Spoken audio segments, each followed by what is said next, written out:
vacation benefits. And we also focus on getting them a job. And if something happens to the veteran, then, we're the spouse's advocate. We help our veterans for free. The way that Paralyzed Veterans of America does that is through their national service officers that are located throughout the United States. Our work is important because people depend on us. And they know when they come to Paralyzed Veterans of America, they're going to get the right answer, and they know that we are there for them 24/7, because we are. Changing lives, building futures. That's Paralyzed Veterans of America. To learn more, visit pva.org. A public service message from Paralyzed Veterans of America. When working at a growing business, you wear many hats. The new business hat, the buying toner for the copy machine hat, the sifting through tons of resumes hat. You can throw away that last hat thanks to Indeed.com. When posting your job, Indeed lets you add screener questions that give you a less time-consuming route to your short list of qualified candidates. So go ahead, dust off that extra long lunch hat. Hiring's better when you've got your short list. Save time on hiring when you post a job on Indeed. Get started today at Indeed.com/hire.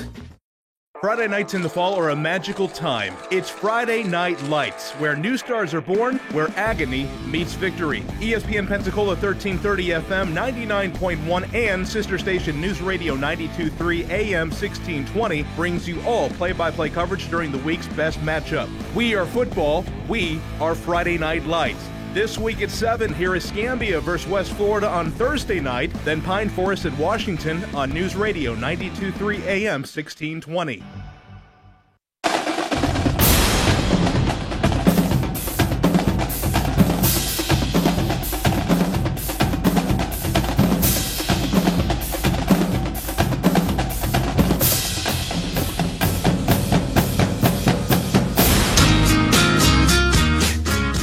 Enter the region's Road to ATL Sweepstakes. Full details at roadtoatlsweepstakes.com.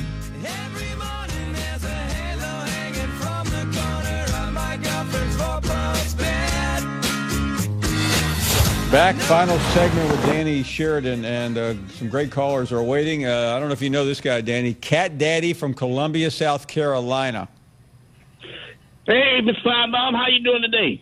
We're doing great, Cat Daddy.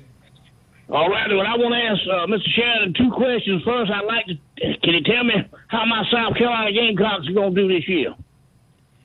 Well, you played, as you know, the 3 toughest teams in the country, 1, 2, and 3. You played Georgia, Clemson, and Alabama. That's 3 losses right there. I would say 5 or 6 wins. I don't have the schedule in front of me. I think you got a great coach, but it's a lot to expect with this schedule. Danny, Cat Daddy works at a Columbia liquor store. Who does? Cat Daddy. Well, he probably knows Larry's friend Jack Daniels. Oh, yeah. We carry Jack Daniels. We down here on Bluff Road right below the Williams-Brice Stadium. My other question, Mr. Sheridan, how did you and Linda Lovelace get along when y'all did that movie Deep Throat together? Hey, Danny, somebody called in the other day and thought you were in Deep Throat. Cat Daddy, my reply would be X-rated. So this is a family show. I can't answer that. So were you or were you not in Deep Throat in the 70s? No. Okay. You didn't ask me if I wish I was. You asked me if I was. Well, no, I wasn't. That's a good one, Mr. Chairman. That's a good one. Please call me Danny. You'll have me as old as Feinbaum. You're right. Nobody's that old. Hey, good luck to all of you. Glad to have football season underway. Thanks for calling. Dustin's up next in Georgia. Dustin, you're on with the Danny Sheridan. I mean, that's not trademarked either. How's it going, Mr. Sheridan? Call me Danny, Dustin. It's going great. All right, good deal. You said if Georgia doesn't capitalize this year, they wouldn't have a realistic shot at a championship here in the future. No, I didn't say that. Let me correct you if I did say that. I said this, to me, is their best chance to win a national championship. I'm assuming Fromm will move on. You lost Justin Fields, a great quarterback. Jacob Eason transferred. Georgia will always be good as long as Kirby's there. But this is, I think, as a handicapper, I think this is their best shot at winning a national championship this year. I can't speak for 3 years down the road. Okay. All right. Well, I appreciate it. I just didn't know if you seen what was on the horizon with our recruiting classes and how well Kirby Oh, was yeah. doing. No. The recruiting is excellent. It's Saban-esque. and he's always going to have a good program. It just looks like to me, you got to look at the competition out there, and it looks like this year is his best year, or his best shot at winning a national championship.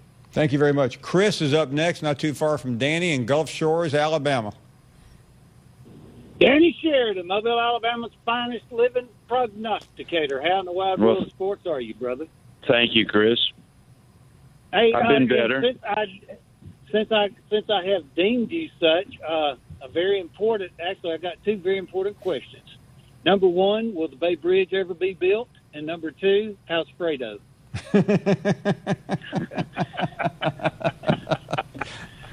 I don't think Danny understood the Fredo question. Oh, okay. No, I know who Fredo is in The Godfather, but I'm not quite sure about it. I can tell you this: when I took Paul, when I took Paul to Little Italy, he was impressed with some of the guys I knew. I think he was. And regarding the Bay Bridge, well, you can ask Paul. One of them blocked out his son. He was so big. But regarding the bridge, no, I don't think I'll live to see that in my lifetime. I figure I got a good 25, 30 years left. So you figured the toll ain't going to happen, huh?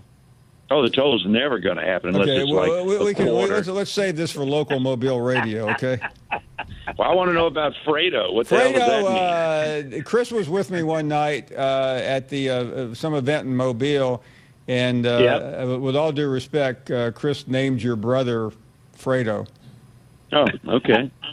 I still don't understand, but I assume it's a compliment. Danny, I mean, you understand. Fredo was the younger brother in The Godfather. I know. My brother's a little bit sharper than Fredo. Danny, you had got me a ticket to this event, the banquet at the Mitchell Center, and I was at the table with Fredo and 3 or 4 others from your clan, and so, yeah. But was I at the same table? Was I at the table?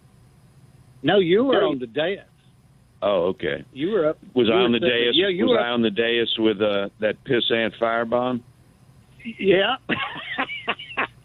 Okay. I now know who you are, Chris. Okay, thank you, brother. Hey, look, Danny, let me tell you who Chris was. While you had a microphone on the dais, Chris did not. You could hear Chris more easily than you could hear yourself. Okay. Bring me another Crown and water.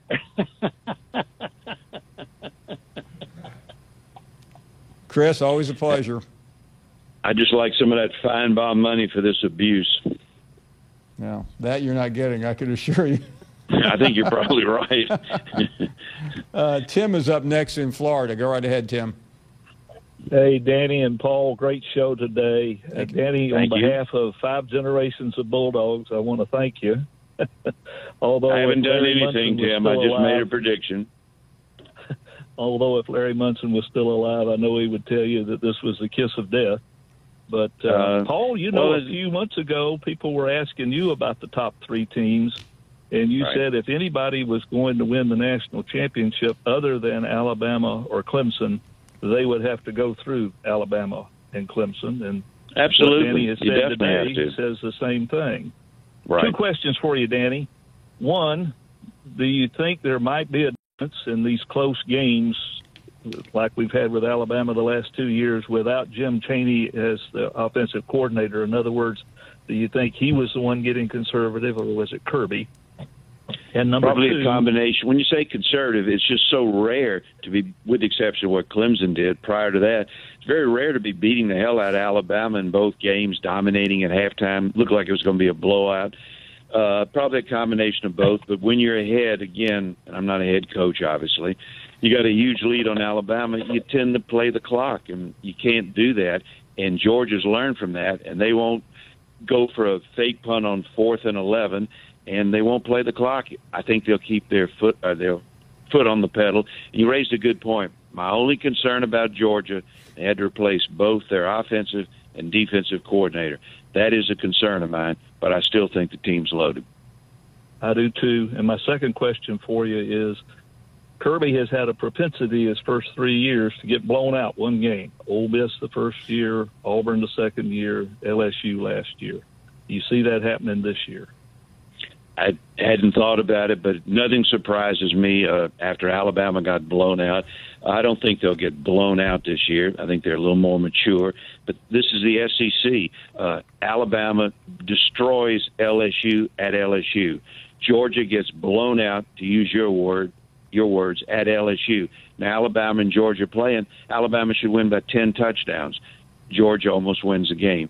You can't judge it. What happens one week, if you judge that for the whole season or the next week, you're making a huge mistake as a handicapper or a fan. It's just a balanced conference, and the cream will rise to the top, and that's why you have Georgia, Alabama, and Clemson at the top. Fantastic segment. We're out of time with Danny Sheridan. Danny, the callers had a great time. Thank you for being on the program. I hope you'll come back. Will do, Paul. Thank you very much. What a segment. I mean, what an incredible segment that was with Danny Sheridan and Bama fans in major meltdown mode after Sheridan says Georgia will beat them for the SEC and then win the national championship.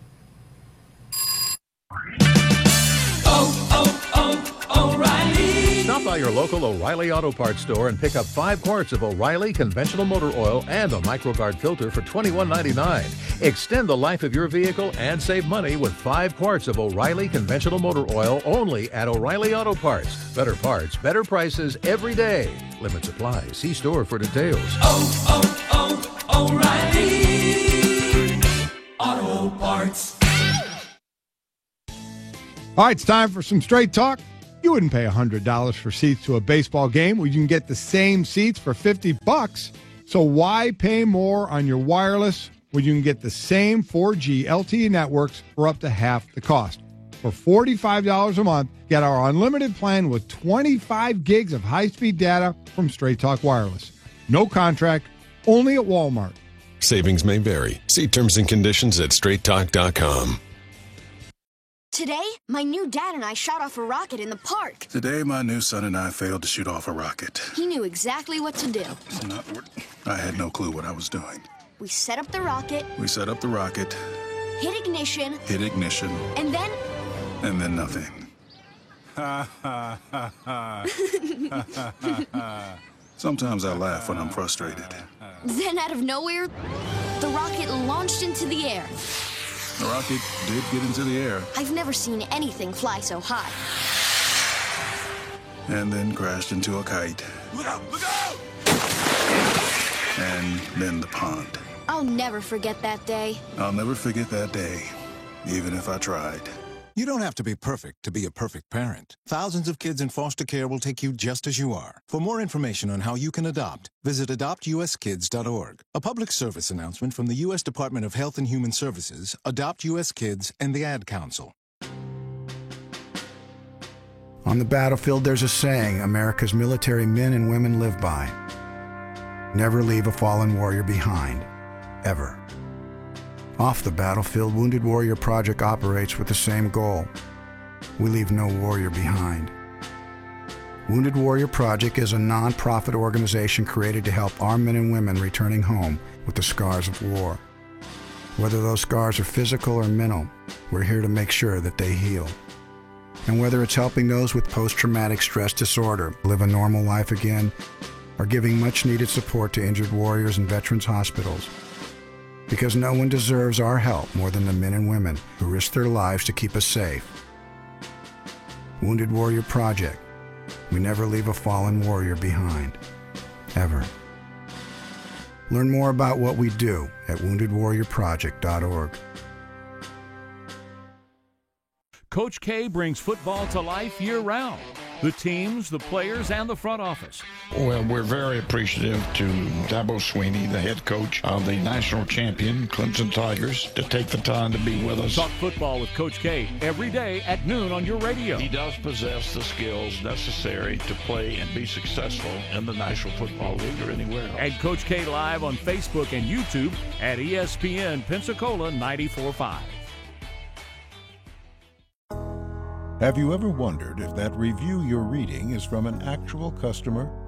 When you search for businesses at bbb.org, Better Business Bureau makes sure every review you see is from a real customer. For over 100 years, BBB has been connecting consumers to good businesses. So if you're looking for a good business, look for the seal. Start your search at bbb.org. Start with trust. bbb.org. I'm really hungry, but I don't want to spend a fortune. Well, you're in luck. Now you can get Denny's Super Slam with 2 eggs, 2 bacon strips, 2 sausage links, hash browns, and 2 pancakes, all for just $5.99. That is a great deal. So I get all of that for just $5.99? You sure do. Wow, this meal just keeps getting better and better. Some might say super. I see what you did there. The $5.99 Super Slam is back. See you at Denny's. Limited time only. Price and participation may vary. No substitutions.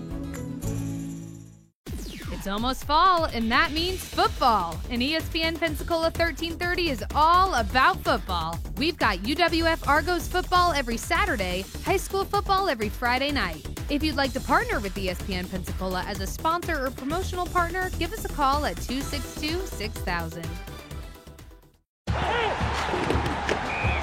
ESPN Pensacola, 1330 FM 99.1, WEBY, Milton, Pensacola. Ladies and gentlemen, can I please have your attention? I need all of you to stop what you're doing and listen. Full 2 hours of the Sports Drive from 5 to 7. Wahoos are already done. A lot to get to, a lot going on in the sports world. College football, of course, the primary concern in the area, and high school starts this week. Emmett Smith has just become the NFL's all-time leading rusher. Across the middle, it is caught for the first. It's Baldwin shaking free and sprinting down the sideline for the touchdown. His third of the day. Doug Baldwin. Derek Brooks, who ran back 3 interceptions for touchdowns in the regular season, does it to cement the Super Bowl. Boxing's elite, the new WBA heavyweight champion of the world, Roy Jones Jr. Ball's been beaten. The result has come up on screens that Gatlin's taken it. Goodness me, it was a blue American vest, 992 the Gatlin. 992 by the American champion to take gold. Another Watson is wearing a green jacket at Augusta. And this time, his name is Bubba. Emma scores on a 34-yard touchdown run by the Doak Walker Award winner, Trick Richardson, who broke a lot of Emmett Smith's records back in Pensacola, Florida.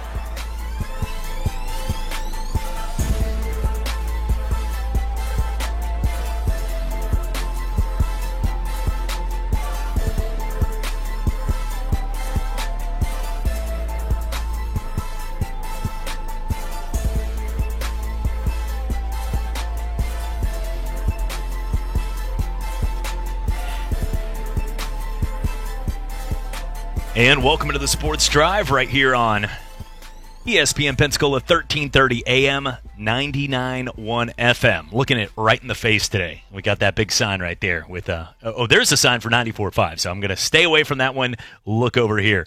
I was joking this morning. It is feeling nice to be the number one sports station, 1, 2, and 3 in the market right now. You know, owning it right there. I mean, just it's a good feeling every single day. And we are ESPN Pensacola. We are football, and we're excited as we are set to go here. Just 1 day away from the start of high school football. Friday, we're going to have another high school football game. And then Saturday, having a chance to talk a little Florida and Miami. That's right. It's going to be a big event right there. On Tuesday, Steve Spurrier, the old ball coach, will be down here over at Scopolo's for the Gator fans that are hopefully coming back home from Orlando, the home of the fake national champions. Go Knights after a victory, and I think they will. I think they'll take care of business. I don't see a problem at all in this one. Joining us now, you can hear him on Talk Football with Coach K each and every afternoon from 12 to 1. He also does a great job sitting in and taking my crap each and every day, Joe Ford. Joe, what's happening, my friend? Oh, not too much, Chad. Yeah, I need to redo my contract because they did not inform me of all the crap I would need to take from you prior to sitting in. Yeah, good luck. People do that all the time. Yeah, it's not going to happen. Yeah, I got a good paper. Look, my biggest investments, got a wife who's cooler than me. We got a cool kid and a paper shredder. So you can give that to me and just... Not going to do much with it. Your wife has celebrating a birthday today, right? That's right. Yeah, that's right. Joe. I'm also paid to remind Chad of the important things. And remember, Wink, the conversations we had about the gift was supposed to be no. Actually, it's tomorrow. The birthday officially is tomorrow. I was talking about. Okay. Oh crap! I probably need to go get all the stuff because when I wake up tomorrow morning, it doesn't look. You know, as a guy, guys were easy. I mean, if your wife was like, "Here's $100 and tickets to the game," even if you like won them in a Cracker Jack box, we'd be happy. We'd be like, "Oh, awesome, man, that's cool." You know, like you hand them a football jersey that's even worn. You're like, "Oh, that's awesome." But if it's something to the fact of a woman, it's thought. You know, it's not just about getting. I realized that real fast when I got her a gift from Kohl's, and it was not the type of jewelry. It just looked flashy. To me, it looked brilliant, but apparently it was not one of the brands. Now I know as I get older, you can't go wrong with Yerman. You can't go wrong with Tom's when it comes to shoes with her, and Kendra Scott. If I stick to that criteria, I'm usually okay. If I start venturing out on my own, like, oh, that looks cool. Look at that. It's like a panda on a jet ski right there. I'm going down a way bad path. Right. So I stick to that, and overall I'm usually pretty solid with it. It's just shipping and handling and getting it sent, even buying it a week before as a procrastinator, usually leads to bad problems. So she knows this year I've ordered it because she actually now sends me the gift of what to get, and she even says, "Do you mind me ordering?" I said, No, honey. I'll go click that button so it's sent to my house with Prime. Let's take a look here at some of the things going on. The NFL Hard Knocks, and yesterday had a chance to talk a little about the Oakland Raiders getting set to go here. Personally, they're going to have a rough season, but I think they frankly don't care that much when they know that they're going to be heading to Las Vegas. They've got a chance to go out there and, for one more season, give a bunch of angry Raider fans a chance to boo John Gruden and the team, and they're going to be happy. They'll always be a fan. Look, Oakland is close enough where it's in their vicinity. This is not the St. Louis to L.A. Rams move. This is not. A lot of those St. Louis fans can't stand them, and now they got the Blues winning, so they're like, hey, at least we have something else. Cardinals are doing well. They're on a winning streak.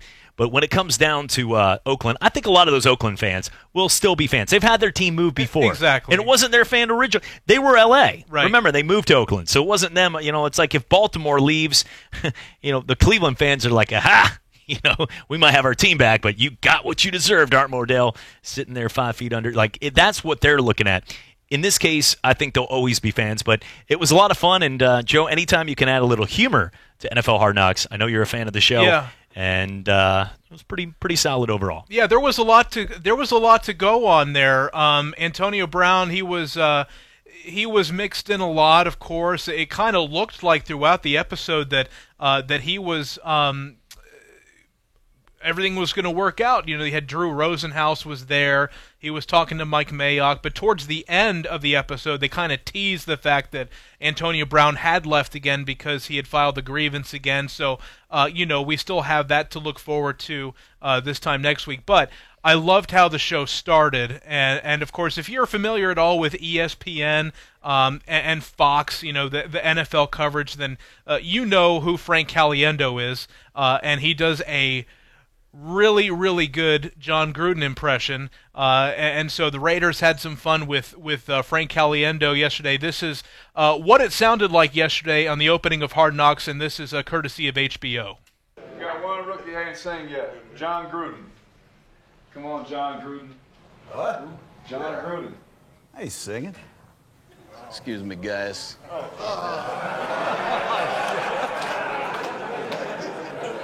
We got some take care of right now, man. Glenn on. Love you, man. We needed a quarterback on the team who had a lot of neck. We got a good guy for that,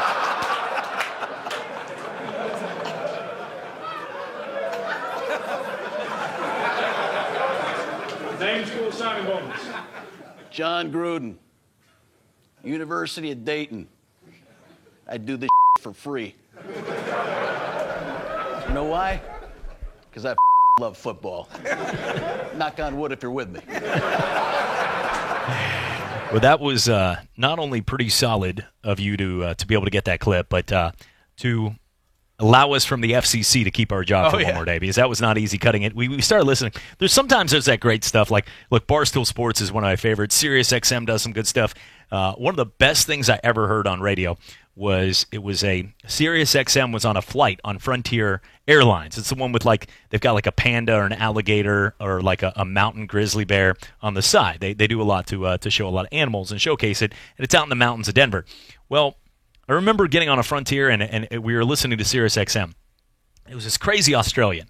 Not to say that's anything rare, but it was a crazy Aussie, and his show was based on he does crazy stuff live on air, and people are tuned in. And he was getting bit by like a pit viper. A pit viper and the antidote, he had to pick one of the two.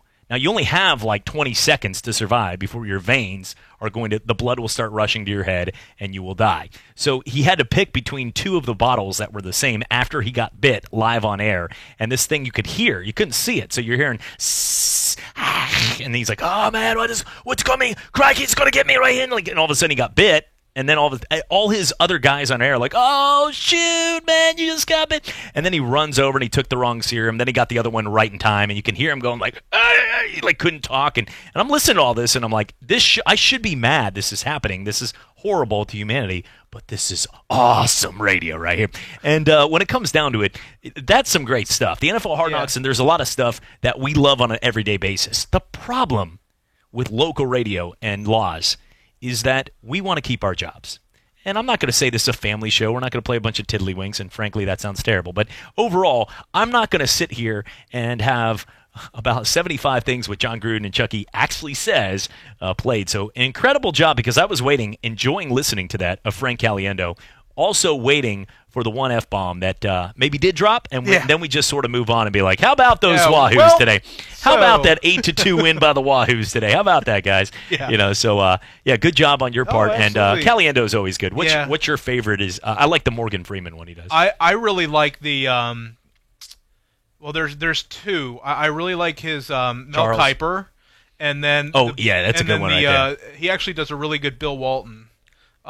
He did that several years ago, and it was brilliant. I mean, I love the Bill Walton, but the thing that I like visually about the clip, if you didn't get to see Hard Knocks, like any time that Gruden impersonates somebody who's won a Super Bowl, he wears that huge ring on his finger. Like, do you notice that? Yes. Like on ESPN. So yeah, he had the whole ensemble. He had the Raiders visor, he had the Raiders polo, and he had the giant Super Bowl ring on his finger.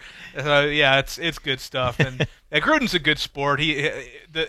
Further along in the clip, it said, you gonna do anything fun today, Frank? And Caliendo's like, I ran out of stuff 5 minutes ago, man.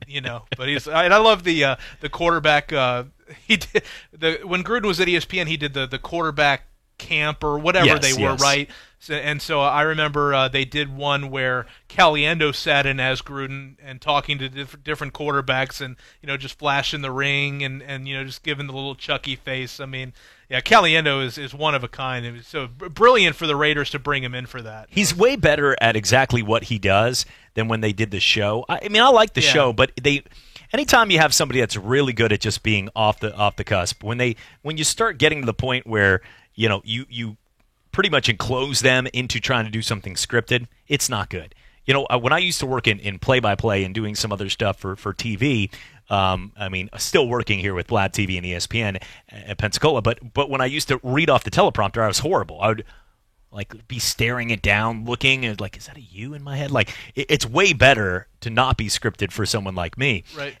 There's some people that work that way, but for his show to be off the cusp was way better than when they were trying to script him with that's terrible. You have Charles walk in, and then they'd have Bill Walton walk in with him. He's like, I'm seeing the colors live. The Golden Eagle over the Valley Perch. We've got bicycles and the Grateful Dead.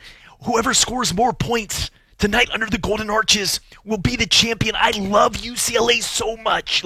All of a sudden you start looking and they're going back. Bad. No, I'm not bad with Bill Walton. Bill Walton's best line ever was, tonight, the team that can score the most points under the perch of the Valley Eagle will win tonight's basketball game.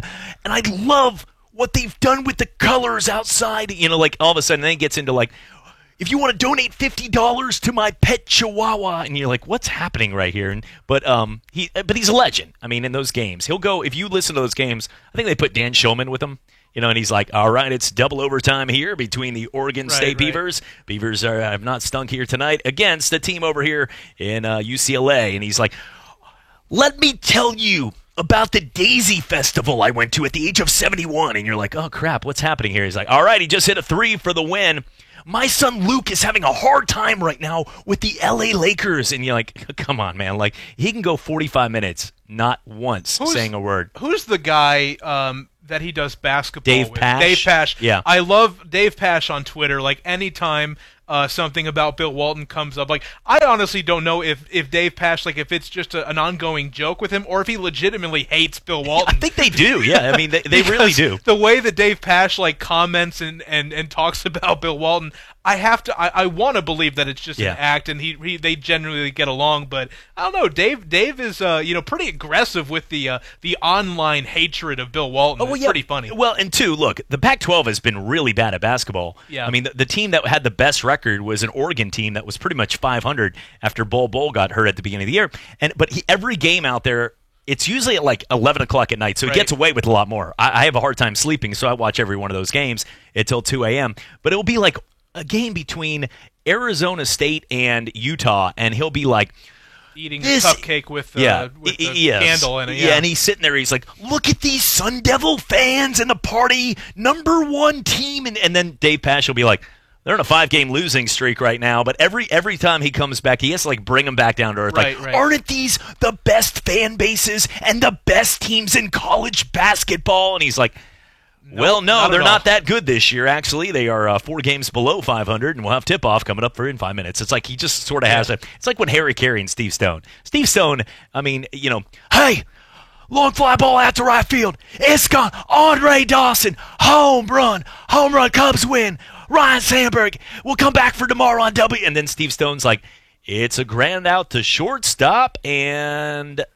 Cardinals win 4-3. We'll come back tomorrow on WGN. The Bozo the Clown Show coming up next. Get ready for Oprah giving you gifts. But it always he would always give these, and it never it's a home run, and then no, it's a fly out to left. But Steve, you could tell working with Harry. I think the last 10 years of Harry Carey's life, he was drunk, and that might be an understatement. But it was always fun and it was entertaining for the broadcast. What's the one? Is Dickie V for you? Is his antics? I mean, because he's only.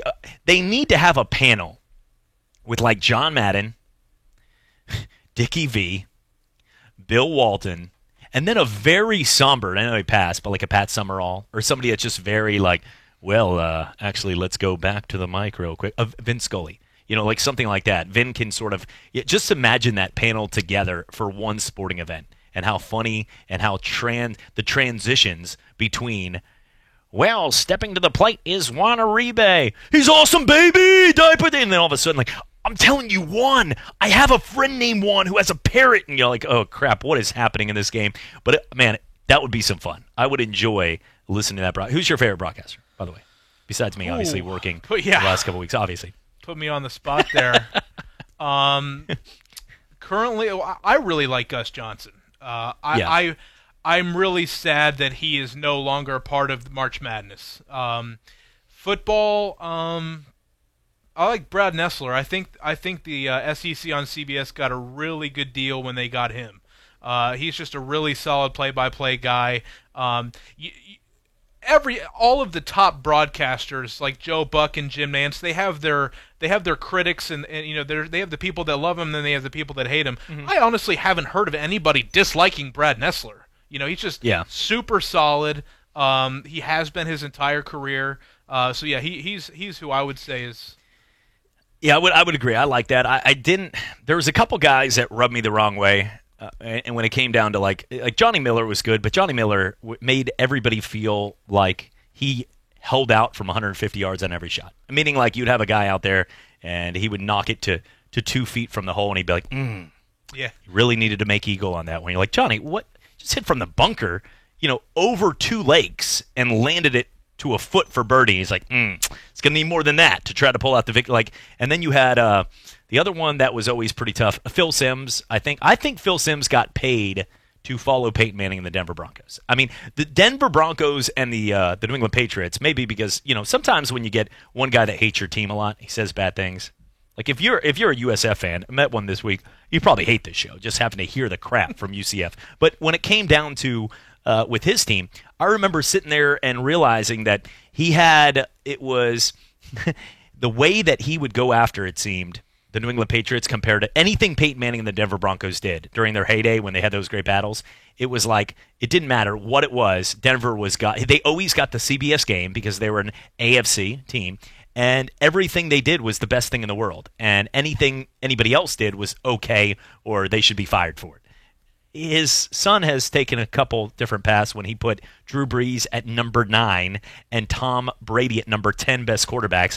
I don't publish much because we're all part of the fraternity of broadcasting and online. But Chris Simms, who I may have or may have not met his high school girlfriend on a cruise ship when I was 19. I'm just going to throw that out there randomly. 19, okay. It's off the wall subject. Is there a story behind that? There is a story behind that. So maybe it's a vendetta. All right. Randomly. He probably has no clue who I am. But Chris Simms, by putting Tom Brady number 9 and Drew Brees number 10, probably the most moronic list of quarterbacks right now in the NFL I've ever heard. And you should lose your job on the spot for things like that. Do you agree? If you think right now that Deshaun Watson and Ben Roethlisberger currently are better than Drew Brees and Tom Brady currently, not like I'm building a team. I don't prescribe to that, but Can you even see the person that does? Like a Texans fan that says, I'd rather have Deshaun Watson than Tom Brady or Drew Brees this season. Not for a career this season. I'd say, all right, well, good luck going 9-7. Well, I'm also, I would like to be able to ask Chris the reasoning behind it because, he's a guy, he was a really good college quarterback. He got to play in the NFL, so I would like to sit with him and look on the film and say, okay, why are you coming to the conclusions that you are? Because, he obviously knows a lot about the game. I mean, I think for the most part, the things that he says are pretty spot on. So, drugs. No, I don't know. I'm not going to assume that. I'm just hoping he was that day when he published it. He was on something. I don't believe he does, but the list though. I understand what you're saying. You want to see why because he obviously, to me, I know why. So people like you and I could talk about it and clickbait it because could be just that simple. If I gave him truth serum and I said, "Hey Chris, why do you have this?" and he said, "Well, because I'm on NBC Sports Network and my viewership needs to get up, so I'm just." I was like, "Okay, I respect the honesty there," but I don't know. Joe, I mean, the biggest thing with that I remember was when he made the list. It was one thing, but then the second part about when he made that list, it came down to the conclusion that he truly believed that these quarterbacks are better, and then people said, "Well, maybe the other guys are getting old." And I said, okay, well, if you here, and here's the list. And so here's his top 40 card. I'm going to show you real quick. So here's the list. And if you're going to make the assumption on that list that it's about maybe the other quarterbacks getting old, then for 2 seconds, how do you justify an elderly geriatric Ben Roethlisberger about 4 spots ahead of Drew Brees and Tom Brady? Because he clearly has shown his age when the other two people should have been in a Super Bowl. That's where I drop the mic and say, we're going to go ahead and take a break. And when we come back, we'll talk a little more NFL football. We'll get into some hard knocks and why a kicking battle has become a story. It's all coming back. Coach K would not like this segment. Coming back for more right here in the Sports Drive. The need for automotive mechanics will never disappear, and it shows no signs of leveling off. George Stone Technical College is offering program scholarships for automotive service and collision classes. From brake maintenance to a bumper crumpled up like an accordion, the industry needs responsible mechanics to keep them safe and fix their problems. To learn about these programs' costs and schedules, as well as the industry salary, visit georgestonecollege.edu. georgestonecollege.edu. That's georgestonecollege.edu. Every week, Harley-Davidson talks about enjoying the freedom of owning a Harley provides. Today, Harley-Davidson of Pensacola is drawing attention to the freedom that we have in our great country because of sacrifices made by the fine men and women of our armed forces. Harley-Davidson of Pensacola continues to raise awareness of veteran suicide. Anyone who attempts to do 22 push-ups at Harley-Davidson of Pensacola on August 22nd will get a voucher towards 22% off a licensed product in motor clothes or parts. Harley-Davidson of Pensacola, let's ride. Oh, it looks like your appendix is about to burst. We're going to have to go in and take it out. Is there going to be pain, Doctor? Oh, yeah. A lot. Just think about puppies or whatever. Scalpel. Surgery, no-brainer. Anesthesia. Barbasol's no-brainer. Finally making razors to go along with America's favorite shaving cream. Try Barbasol's Ultra 6 Plus razor with 6 ultra-thin blades for a close, comfortable shave. Barbasol. Around the clock, Redwire is working for you. As security experts, they're committed to 24/7 customer service and professional installation to secure your business and home. Redwire operates a nationally recognized monitoring center here in the Florida Panhandle, where their trained specialists use innovative technology to ensure fast response times whenever you need them. If you are looking for affordable security, look no further than your own backyard. Redwire, real expert security. The National Clearance Event rolls into Bob Tyler Toyota with our lowest prices. Drive the new 2019 Highlander LE, just $249 a month. New 2019 Tacoma Double Cab SR5, $229 a month. Or new 2019 Tundra Double Cab SR5, 4.6-liter V8, just $289 a month. Bob Tyler Toyota has over 10 acres of pre-owned inventory, including Toyota-certified vehicles. Stop in today during the National Clearance Event. Approved credit, 12,000-mile, 36-month leases, $49.99 cash or trade equity down, excludes tax, tag, registration, title, 0 security deposit. All prices include $99.50 dealer fees. Dealer for details expires 9/3/19. Paul Feinbaum here for the Southeast leader for cranes and equipment rental, Craneworks. The Craneworks team in Nashville, Birmingham, and Mobile is ready to make your next construction or maintenance project a big success. Give Craneworks a call for your next lift, machinery moving, or rigging project. And don't forget, RentalWorks has a full line of rental equipment for jobs both big and small, and now offering qualified operators for all equipment, including aerial and earth-moving equipment. Call Craneworks at 877-282-LIFT or visit them on the web at craneworks.com. Talk football every day with Pensacola's own Coach K. The key on offense is going to be whether Franks can come back and duplicate what he did in the last 4 games. Every weekday, noon till 1 on ESPN Pensacola, 1330 FM 99.1.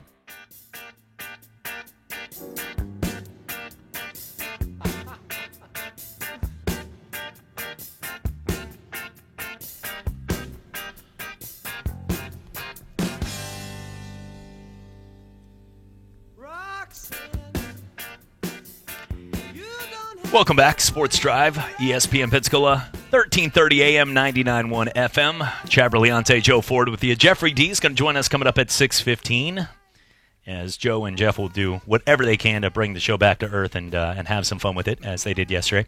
And with football season coming up, look, we're getting out everything we can, with those whole segment of the announcer voices and the other stuff and before. The Chad Brillante improv hour. Look, we can do that once football season. For the folks out here in radio, they know. I mean, I've been doing radio shows around someone's drive home, and someone's like, how has he been doing this? But we've been doing it for the last, I think it's about 7 years in the market, so people understand. Once football season starts, though, we don't have enough time. I mean, we don't have enough time on our hands based on Florida, Florida State, LSU, Auburn, Alabama, UWF, all the teams, high school, NFL. We're doing the tailgate show at World of Beer, Blend Lounge this year with Fred Robbins, Emery Smith, some of the NFL players. It's just so much stuff going on every single week that we don't have time to get to those antics because we have a lot of other stuff. We do have a game coming up here this week, and Florida and Miami. Joe, you are looking at it from a Big Ten, living in as a Ohio native right there, having a chance as a Ohio State Buckeye. I am more focused about the NFL, but when you go to UCF, you can only win fake national titles, so I'm not really getting up for anything except for parades, maybe in Disney this year. Can't bring flags. But if it comes down to the elite of the elite, Florida and Miami have had moments where they have owned a time period in football. Sure. Florida was part of it in the mid-'90s. They also, between 2005 and 2010, during the Urban Meyer era, they won 2 championships. Corinne Brown would say the Irving Mize era right there. Go get her. As 2005, 2010, they owned that. The Ohio State Buckeyes had a time. The teams have had a chance to dominate. But Miami had, to me, the best team in college football history. I was at the game in the Rose Bowl in Pasadena when they crushed Nebraska in a sea of red. And that team had actually 19 players on it that started for the Miami Hurricanes that went on to be Pro Bowlers in the NFL. Pro Bowl, not just Pro Bowl, 19 guys on that roster. Their running back core alone was Frank Gore, Clinton Portis and Willis McGahee. Just alone. I mean, those are three guys that all rush for over 1,000 yards. I think you can make a case for and you can make a case two of the three for the Hall. I think Clinton Portis and Frank Gore will get in the Hall of Fame. I don't think Willis McGahee. I mean, he was a solid running back, but good running back, too many injuries and too many Bills go to sort of fade away in their careers out there. But I think overall that team was insanely unfair. Andre Johnson and Reggie Wayne and Jeremy Shockey and Kellen Winslow. Everywhere you look, defense, Jonathan Williams, Vince Big Daddy Wilfork in the middle. Everybody, DJ Williams, Dan Morgan. The difference, though, is this game, they're not like that anymore. And it's going to their defense in the middle is going to be very good. But to me, the Florida Gators are a better football team. And I was a little surprised that it was a 7.5 point spread in this. I think the Gators take care of business, and I think they win this game by at least 10 points. If I had to predict, the over-under set at 47, which is expected a low-scoring game, especially for today's college football that moves very fast and is more about spreading out. I'm seeing a 28-17, 28-14 style win for the Gators this week. Yeah, and I'm with you there. And you know, to be honest with you, you talk about the cycle that that college football in the state of Florida seems to go on, where you have Florida State, Miami, and Florida usually taking turns. Very rarely do you have all three kind of at the peak of their powers. We've seen instances where maybe two of the three teams have been at the top. You know, the early 2000s, I think Florida State and Miami were, certainly competing for national titles. In the late 90s, you had Florida and Florida State. But, you know, yeah, I think you're dead on about the game. I think Florida wins pretty handily. I don't see it being a high-scoring game because I think Florida is going to rely on their defense. I know Coach K certainly is of that opinion as well. Because for Felipe Franks, you'd like to think that he'd be able to perform like he had towards the second half of last year, but we just don't know right now. But, you know, Miami is so interesting because they finally have a coach that, you know, really identifies with the program. He is Miami through and through, and a program is only as good as your head coach is going to be. But with that being said, I don't think that Miami will ever get back to the level that they were in the early 2000s, because the fact of the matter is like from a facility standpoint, from a financially standpoint, I just don't think they're at a time right now. As long as they're playing games in Miami Dolphin Stadium, they don't have the on-campus, the Orange Bowl, the atmosphere. Nevin Shapiro's locked up, I believe. Yeah, right. Or maybe not anymore, but yeah, he's probably not as many allowed boat parties. Around. Yeah, I have a hard time envisioning Miami ever getting back to being truly elite status in the world of college football. Do I think they can contend for a title on occasion? Yes, but I think the days of, you know, Miami ruling the sport are over. 8 teams of the XFL were announced today. Joe, I feel like somebody had an afternoon on Microsoft Paint with some of this stuff. I mean, seriously. Yeah. UAB has a lawsuit. UAB was losing their football team. Seattle Dragons is just the UAB Blazer logo. I mean, it is exactly. This is their logo. I mean, it's just the UAB Blazer Dragon. They didn't even try to put. I mean, right. It's like they copied and pasted off a UAB website here from Alabama. The Vipers looks like something somebody just maybe shaded the V in Tampa Bay on there. And some of these others, what is that, the DC Defenders? That looks like a Bundesliga soccer team right there. I think LA Wildcats, okay. And the Houston Roughnecks just took the Oilers logo and said Roughnecks. At least the Renegade looked like somebody trying to cross the border that Trump would put a wall up against.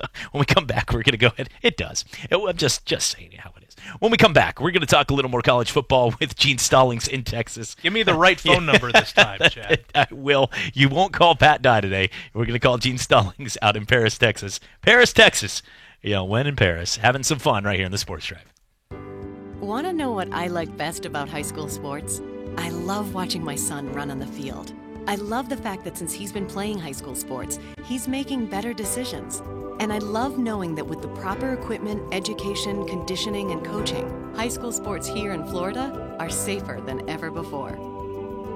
And that's something I really love.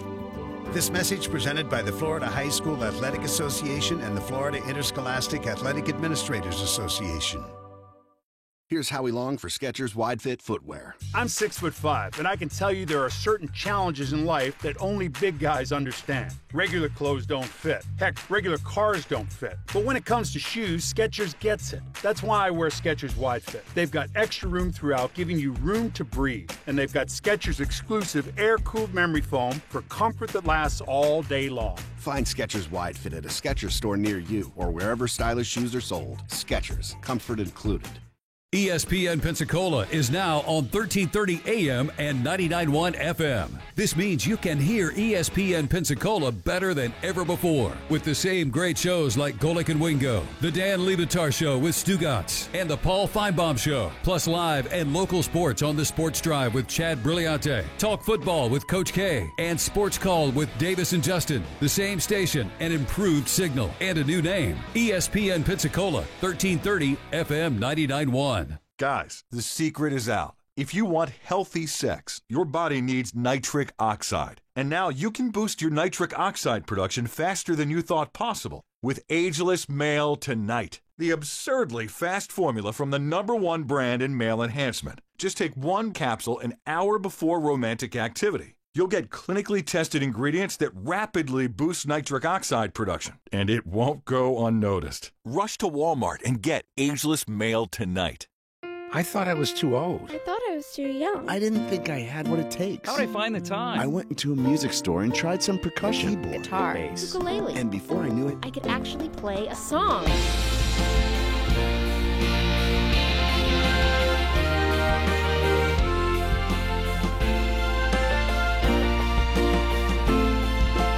Why make excuses when you can make music? Just play. This message brought to you by the NAMM Foundation. Hey, college sports fans. Beginning Friday, a show with the most comprehensive look at everything from the ACC is finally here. Hey, college sports fans, it's Wes Durham, and along with Mark Packer, we welcome you to join us for Packer and Durham. Talking about everything from the world of the ACC. Packer and Durham from 7 to 10 a.m. Eastern. Find it on the new ACC network, SiriusXM Channel 371, and streaming on the ESPN app. Talk football every day with Pensacola's own Coach K. The key on offense is going to be whether Franks can come back and duplicate what he did in the last 4 games. Every weekday, noon till 1 on ESPN Pensacola, 1330 FM 99.1. He fell in love with the Indian maid over in the antique store. Girl, I chose.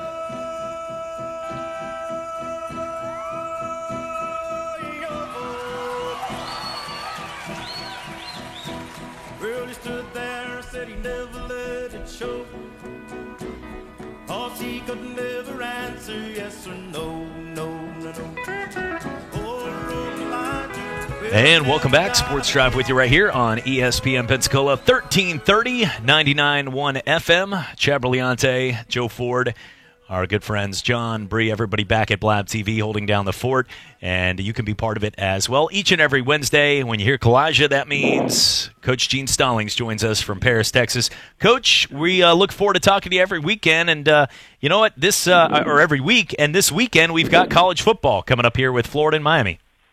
I tell you, now it's always a joy to listen to Kalijah, and Chad, you're the only one that does play that. But I'm looking forward to that game. I think that Florida is going to be an improved football team. I think Miami is going to be a decent team, but I think Florida's got a chance to be a good team.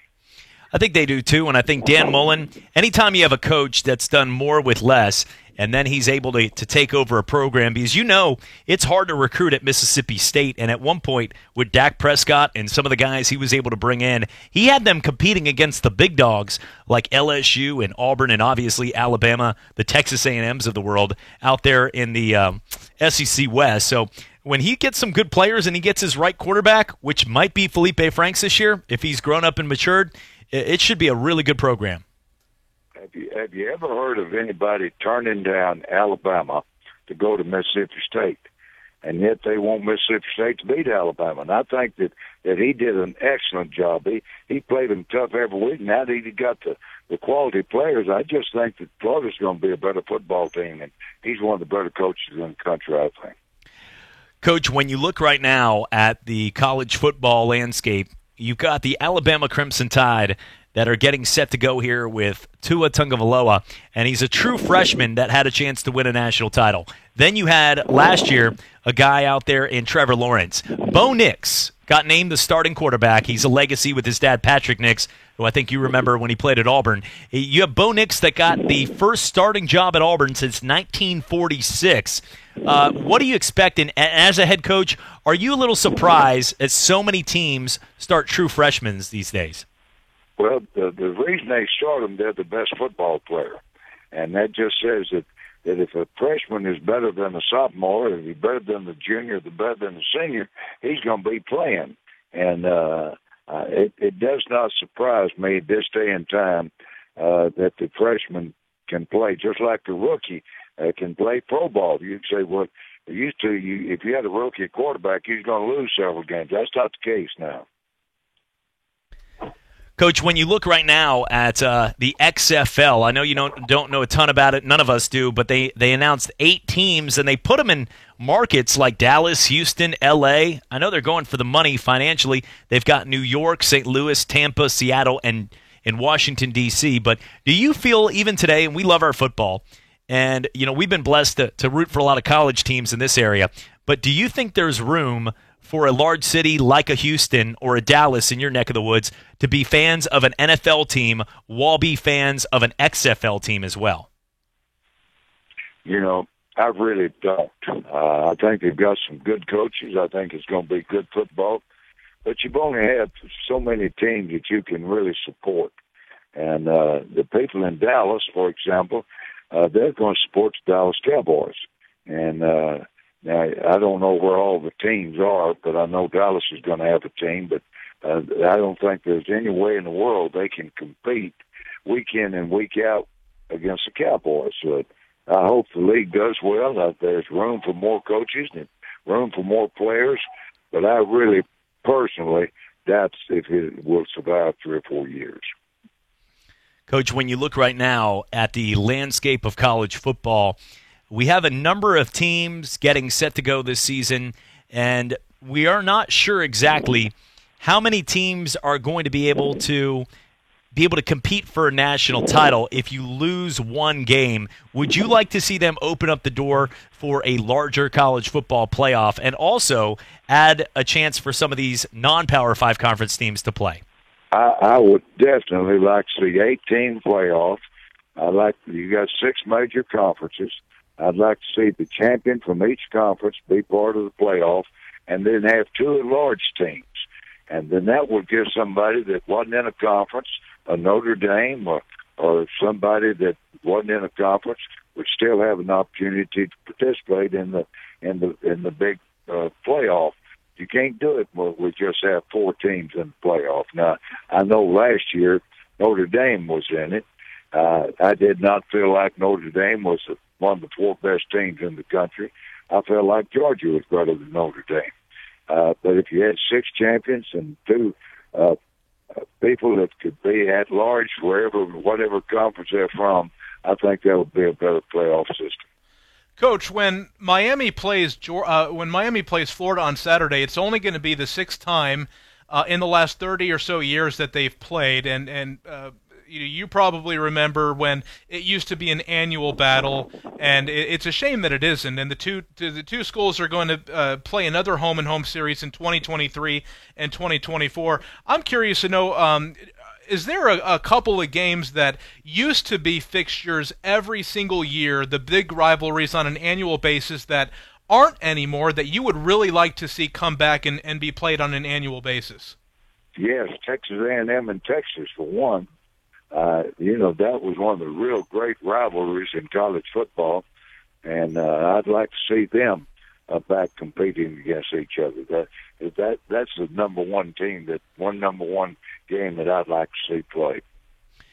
Speaking with legendary Alabama coach Gene Stallings each and every Wednesday on the program. Coach Stallings, when you look right now at college football and a head coach, you see a lot of these consultants getting brought in, and maybe, as you know, you played for Bear Bryant. Nobody wants to step away from the game. Everybody wants to be around football, and truly, you're always around the game of football. We have Coach Kay Stevenson, who is a former NFL coach, and Kay's been around for a long time. He is with us each and every afternoon here. Joe co-hosts the show, and I've worked with him as well as a host. And you know what? Everybody loves football. I know you were retired and you're out there on your ranch and you got 1,000 things to do and enjoy Ruth Ann when she makes that fruit cobbler. But I'll tell you what, there always is – football is going to be ingrained in your blood for the rest of your life. And do you see a lot of these consultant roles where they bring in a Steve Spurrier at Florida, or they bring in, I saw another consultant role like Ron Zook was going to be at a school like Maryland. Do you believe that is a good thing for a program? And if you were a head coach, would you allow other former coaches, sometimes even your rival, to come in as a consultant to help you out? If they could help me, I would be tickled to death to have them. They get fired for a reason, and now all of a sudden they're going to come to my place and make me a great football coach. If they were a great coach, they wouldn't have been fired. Now, I know Alabama has had lots of those consultants. I don't know what they pay them, but they keep them in the game. They pay them probably a minimum, but they do stay involved. And if I were coaching today, I would probably have some consultants. I would still depend on winning the games with my coaching staff. Coach, looking right now at the college football season, the Clemson Tigers, your former player in Dabo Swinney, are ranked number 1, and for the first time in the history of the Clemson Tiger program, and for the first time in over a decade, Alabama is at number 1. Were you surprised, or was this probably the common theme based on that Clemson is the champion? Most of the times, whoever wins the national championship, if they don't lose just everybody, they'll be preseason number 1. And I do think that Alabama is going to be better than they were last year. I worried a little bit about Clemson defensively. I think they're going to be as good or better offensively, but they lost some awfully good players defensively. They had, best I remember, they had like 4 number 1 choices on the defensive line. So it'll be hard to replace all those. I think the schedule probably a little easier in that conference than it is the SEC. So week in and week out, if Dabo can keep his players healthy, I think they've got a good chance to be in the championship game again. Coach, looking right now, the Texas Longhorns are a team right there from where you are in Texas, and they are a team that is getting better. But Tom Herman is one of those kind of coaches, too, that is, he believes that their team can win it all. They have a quarterback that seems to be a physical bruiser. I'm going to pick up a yard any way possible when you watch Ehlinger play and what he's done in his career, and Sam Ehlinger. But when you look at the team, do you believe Texas can take that next step this year to jumping into the college football playoff? First of all, they're going to have a hard time getting by Oklahoma. If they can beat Oklahoma, then I think they've got a chance to go ahead and win out. But they play that game in Dallas, and that's always a big game, Texas and Oklahoma. And Oklahoma, I think, in the past few years has won more than they've lost. But I think that particular game will sort of set the table for how Texas does the rest of the year. Do you believe with Jalen Hurts, the former Alabama Crimson Tide quarterback, seems to be doing it right? He does a lot of charitable work like a Tim Tebow off the field, and he was one of the rare birds that actually sat there and waited humbly after being the SEC Offensive Player of the Year for a better quarterback in Tua, but a lot of guys would have transferred or gotten out today. That's how the world is played. When you look at Jalen, do you think he'll fit the system of taking over command for back-to-back Heisman Trophy winners in Kyler Murray and Baker Mayfield at Oklahoma? Well, they've got to remember that he's won national championship himself. And so I think Jalen will do an excellent job there at Oklahoma. It just depends on their support, what kind of defense they have, what kind of wide receivers they have. Obviously, he can't win it by himself. No quarterback can. But if he has the receivers that he had at Alabama and they can play good defense, I think Oklahoma has a chance to be a good football team. Coach, one of the things that we get to talk to you about that really nobody else can answer outside of a few when it comes to college football or NFL coaches, What is one thing you loved about the job, and you look back now, retired, spent a lot of time out there on your ranch? What was one thing that you loved more than anything about being a coach and a player in football, and what was one thing that you look back and you maybe said, I could have done this differently, or one of the things that a lot of people don't know about being a football coach that you have to deal with? Well, first of all, you've got to have a good staff, and I was blessed with a good staff. There's no way in the world you can win games without players. If I were coaching today, I would have more than one person responsible for recruiting. We had one guy and the assistant coaches handle all the recruiting. You take Alabama, they probably got a handful of people that recruit, do nothing but study film and recruit. That's their job. Well, when I was coaching there, we had one.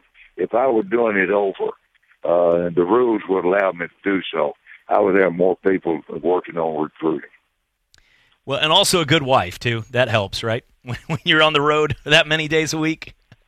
Well, I was gone anyway, and if you're a highly recruited player in this day and time, you want to talk to the head coach. The assistant coach can talk to you all day and everybody else, but you want to talk to the head coach. So that means that you've got to be gone. Now, I was blessed when I was coaching there of having a nice plane so we could fly back. So after I got through visiting with a player or two, I would always fly back to Tuscaloosa. But that's nearly all of the teams now have airplanes or have access to an airplane. But it's an awfully grueling place that the head coach got to keep up with. Now, you have coaches that recruit areas, and he's responsible for, say, 25 or 30 schools. But when it comes down to that one good player, that player wants to talk to the head coach. I'm sure you played in a few games in your career and coaching throughout your lifetime where you weren't sure about landing that plane on that runway. I'm sure there was a few of those type of games. No, I always blessed with good pilots, so I never did worry about whether or not the plane's going to land or not. I want to make sure it's good weather. I would ask the pilot, I said, now, you think the weather's okay? And then one of the pilots said, now, let me tell you something. I know you're a football coach, and I'm just a pilot. But I'm just as important to my wife as you are to yours. And I'm not going to take that plane off if the weather's not good. I said, you're my kind of man.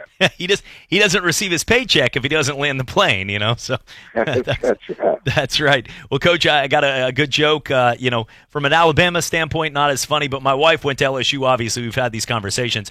But my daughter, Leighton, we were joking and we were watching a show, and I said, go to mommy and say Roll Tide. She went and said that, and came back over and she said, Chad, if you teach our daughter any more curse words, she's going to get a lot of simmer time. So, so I'm just letting you know the football rivalry has begun once again this season. So there you go. Oh, my LSU and Alabama, that's always a big game. That's one game I always really look forward to. I felt like that LSU was one of the real good coaching jobs in the country. I still do. But that's the only school in town. They don't have to really recruit hard against anybody else there in the state of Louisiana. And when I was at Texas A&M, I opened up with LSU, first game of the year, every year. And they were ready to play, excited for the season to get started. It was a tough game, but I always enjoyed it. Well, Coach, we always enjoy this segment and getting to talk to you college football. When we come back next week, we'll actually get to break down one of the games, and I'm pretty excited about that and looking forward to it. Are you headed out to any games this year yourself? I'm going to see several games. I'm going to see A&M and Clemson. I'm definitely going to see that one. I'm going to see A&M play Mississippi State, not because of the game, but I'm going to be in College Station that particular weekend. I'll try to see Alabama and Tennessee. Jeremy Pruitt at Tennessee played for me.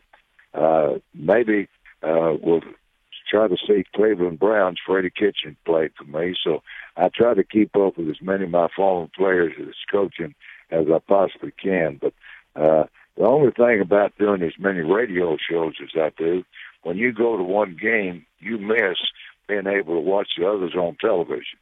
So when a during a halftime, I can always flip over to another game, and I'm going to do your show, for example, and you're going to ask about Florida. It helps if I was able to watch them physically on television or something like that. So I try to watch as many games on a Saturday as I can. Well, you know, on this show, you have just as much of a chance to get asked the Florida question as I have a chance to ask you how to fix those army worms in my yard. You know that, Coach. So, well, I'm going to tell you, have you got a little swimming pool for your daughter? I do, but look, I'm too lazy to pour the water out, and it is now a sauna bath. So, you know, I'm not going to put her in 150 degrees right now. Put it in the shade. You can move that little swimming pool around. Yeah, that would be a workout, man. But yeah, you're right. No, Coach, I'm looking forward to it. We actually are lucky. We've got a pool down there. The in-laws have a beach pool condo that we go to, and it's beautiful, and we have the key to it, so it's pretty awesome. Yeah. Well, just make sure you keep an eye on her, and she has a life jacket on. We do. Believe me. We grew up on the beach. That's one thing. Growing up around Florida, there's a lot of craziness in Florida in the news, but one thing you do know, when you grow up around the beach, you know how to protect your kids, and when you see that red flag, it's on you not to go out there and swim. So. That's right. Well, listen, Chad, it's always good to talk to you, and I hope that Florida has a good opening game. When do they play now? When does Florida play Miami? They play Miami on Saturday. This coming Saturday? Yes. They're a good game. Absolutely. Take care of yourself. You too, Coach. Appreciate the time as always. Thank you. Thank you. Coach Gene Stallings, one of the best right there. When we come back, we'll talk a little more college football, and then you'll hear the music playing us out because we went a little bit longer, but that's what we roll. Fourth quarter, triple overtime on this show. Coming back for more right here in the Sports Drive. Fantastic Fred's Car Wash. Can I help you? Accounting, please. Sure. Please hold. Accounting? How can I help you? Wait a second. You're the same guy. No, I'm not. Customer service, please. Sure. Please hold. Customer service? Oh, come on. Sooner or later, you have to hire. Performance Personnel Services makes it easy. Small or big, Performance Personnel fills jobs fast and easy. PPSemployment.com. Guys, the secret is out. If you want healthy sex, your body needs nitric oxide. And now you can boost your nitric oxide production faster than you thought possible with Ageless Male Tonight, the absurdly fast formula from the #1 brand in male enhancement. Just take one capsule an hour before romantic activity. You'll get clinically tested ingredients that rapidly boost nitric oxide production, and it won't go unnoticed. Rush to Walmart and get Ageless Male Tonight. Hello, sports fans. Miles Bentley here, General Manager at Hill Kelly Dodge Chrysler Jeep Ram in Pensacola. Growing up, I always loved sports. Nothing but net, out of the park, through the uprights. Sink the puck Bentley, that was me. But my love of the game couldn't beat my love for Pensacola and helping folks get on the road of dreams in a new Dodge Chrysler Jeep Ram. Sure, I never went to the big leagues in sport, but we're all pro here at Hill Kelly Dodge Chrysler Jeep Ram. Proud to be in Pensacola. All right, everybody, settle down. Welcome to Lunch with Larry with me, your host, Larry. Today we'll be talking to someone who has really achieved the impossible. Everyone, put your hands together for Gary. Gary, you cracked the code. You solved the riddle. But all I did was get a close, comfortable shave at a fair price with Harry's. So modest. It can't be that simple, Gary. So many guys have been overpaying for decades. Yeah, but Harry's offers high-quality shaving supplies, like long-lasting German blades, at an affordable price. As easy as that, huh, Gary? Yeah. I went to the store, bought a Harry's razor and some shave gel, and started using them. Wow, Gary. Wow. Truly amazing. Your story has inspired all of us here today. After the break, we'll be meeting Cindy the Yodeling Cat. Don't go anywhere. Harry's, now available at Walmart, Target, and harrys.com/radio. Calling all Gator fans. Time to get down and dirty in the swamp. Tony to the end zone, caught, touchdown! Here comes Russo, and the Gators win! Jordan Matthews is a postseason hero! ESPN Pensacola 1330 FM 99.1 brings you Go Gators every Tuesday at 1 p.m. Go Gators on ESPN Pensacola 1330 FM 99.1. Brought to you by the Holman Law Firm. Talk football every day with Pensacola's own Coach K. The key on offense is going to be whether Franks can come back and duplicate what he did in the last 4 games. Every weekday, noon till 1 on ESPN Pensacola, 1330 FM 99.1. ESPN Pensacola is now on 1330 FM 99.1. We're still doing this, right? This is actually happening. We're going to let this happen. You can also listen anywhere. ESPNPensacola.com. Talk football every day with Pensacola's own Coach K. The key on offense is going to be whether Franks can come back and duplicate what he did in the last 4 games. Every weekday, noon till 1 on ESPN Pensacola, 1330 FM 99.1.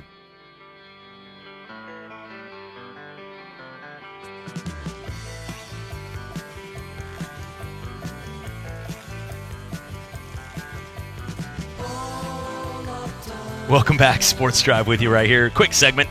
I'm sure the music will be playing us off stage here in a second. As the first hour will be down, Blue Wahoos played earlier today, an 8-2 victory. They're 71-57 now, and only 4 back. They are on a tear right now with a victory over the Mississippi Braves. So no Wahoos baseball tonight, as we will be up until 7 o'clock. Billy Hamilton is an Atlanta Brave. Go, Billy. He was the kind of guy that would steal second, and while you clapped, he'd be stealing third as the ball was thrown back to the pitcher. Only guy that I've seen live in a baseball game, Joe. And I'm not sure if you ever got to see Billy Hamilton when he was down here for the Wahoos. Here, no. But Billy Hamilton is the only guy I've ever seen that took a single to center field from first base and scored to home plate to win a game. I mean, it's like, you know, real routinely, center fielder picks it up and goes, crap, this guy's rounding third. And by that time, his nothing slide, you can do about it. Nothing you can do. He's now a Brave, an Atlanta Brave, and that's huge for the way they're trying to build a championship. We're coming back for more. 1 hour down, 1 more to go. Jeffrey D will join us in the second hour right here on the Sports Drive. It's almost fall, and that means football. And ESPN Pensacola 1330 is all about football. We've got UWF Argos football every Saturday, high school football every Friday night. If you'd like to partner with ESPN Pensacola as a sponsor or promotional partner, give us a call at 262-6000. ESPN Pensacola, 1330 FM 99.1. WEBY, Milton, Pensacola.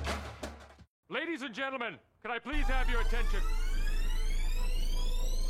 I need all of you to stop what you're doing and listen. Headed into hour number 2 of the Sports Drive, Jeffrey D's on his way. He'll be joining us for the second hour roundtable discussion on college football topics, including celebrating the 150th anniversary, the top moments in the history of our lives. Next. Emmitt Smith has just become the NFL's all-time leading rusher. Across the middle, it is caught for the first. It's Baldwin shaking free and sprinting down the sideline for the touchdown. His third of the day. Doug Baldwin. Derek Brooks, who ran back 3 interceptions for touchdowns in the regular season, does it to cement the Super Bowl. Boxing's elite, the new WBA heavyweight champion of the world, Roy Jones Jr. Both been beaten. The result has come up on screens that Gatlin's taken it. Goodness me, it was a blue American vest, 992 the Gatlin. 992 by the American champion to take gold. Another Watson is wearing a green jacket at Augusta. And this time, his name is Bubba. Emma scores on a 34-yard touchdown run by the Doak Walker Award winner, Trick Richardson, who broke a lot of Emmitt Smith's records back in Pensacola, Florida.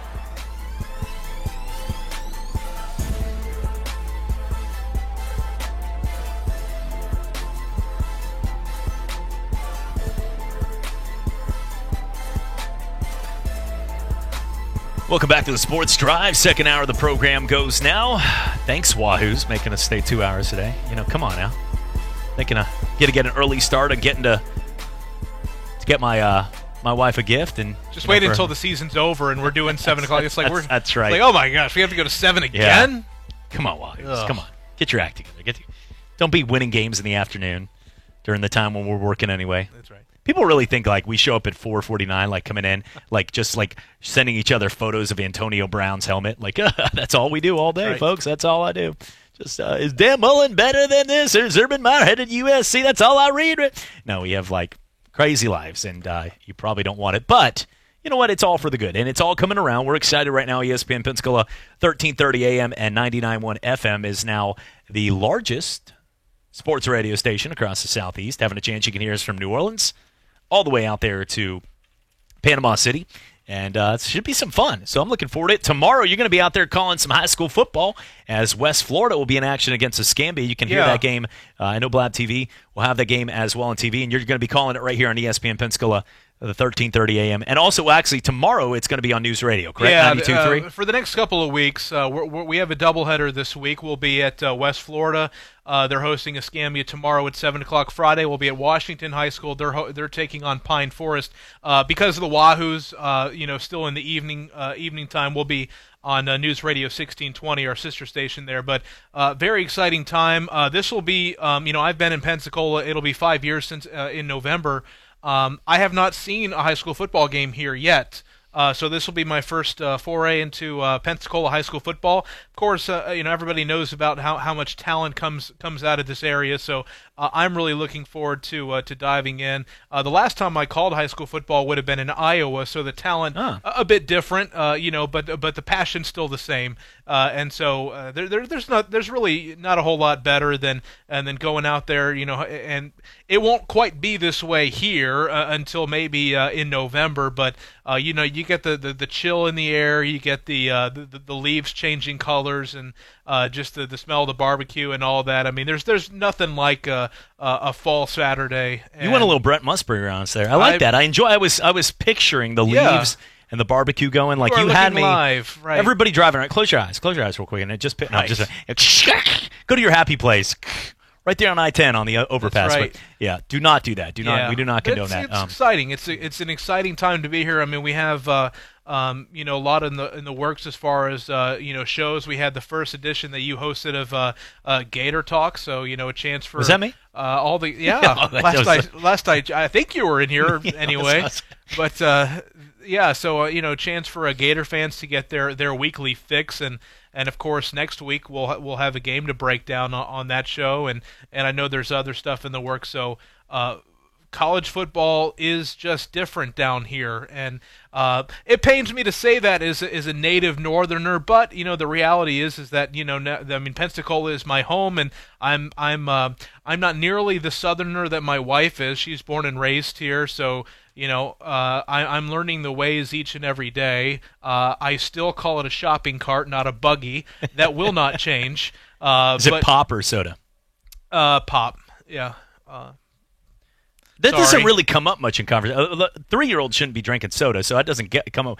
And really, nowadays, the fountains are gone, so it's more about you have to order the direct thing, and you can't just be like, so what type of fountain drink would you like? Pop. You'd be like Coke Zero, or you know what I'm saying? So it doesn't come up in conversation much, but I used to say pop too. Yeah. What I say people y'all a lot more. Yes. I've figured out being down here long enough. Because it's funny because, you being from Ohio, a Boston native, I've worked with Paul Chestnut, who's from Pittsburgh, worked with Tommy Thrall from Missouri. Right. So many people are not from here that we've worked with in the broadcast, but we respect the crap out of SEC football, sure. and we understand what the bread and butter is. And we transitioned to Paul Feinbaum, so you get plenty on this network. Yeah. We're not trying to. And I'll be honest we understand. with you. I mean, I'm super excited for the season because, being out of radio for the past few years, I've watched football on the weekends as a fan, but now I get to do it with the mindset of I have to talk about it afterwards. So the SEC.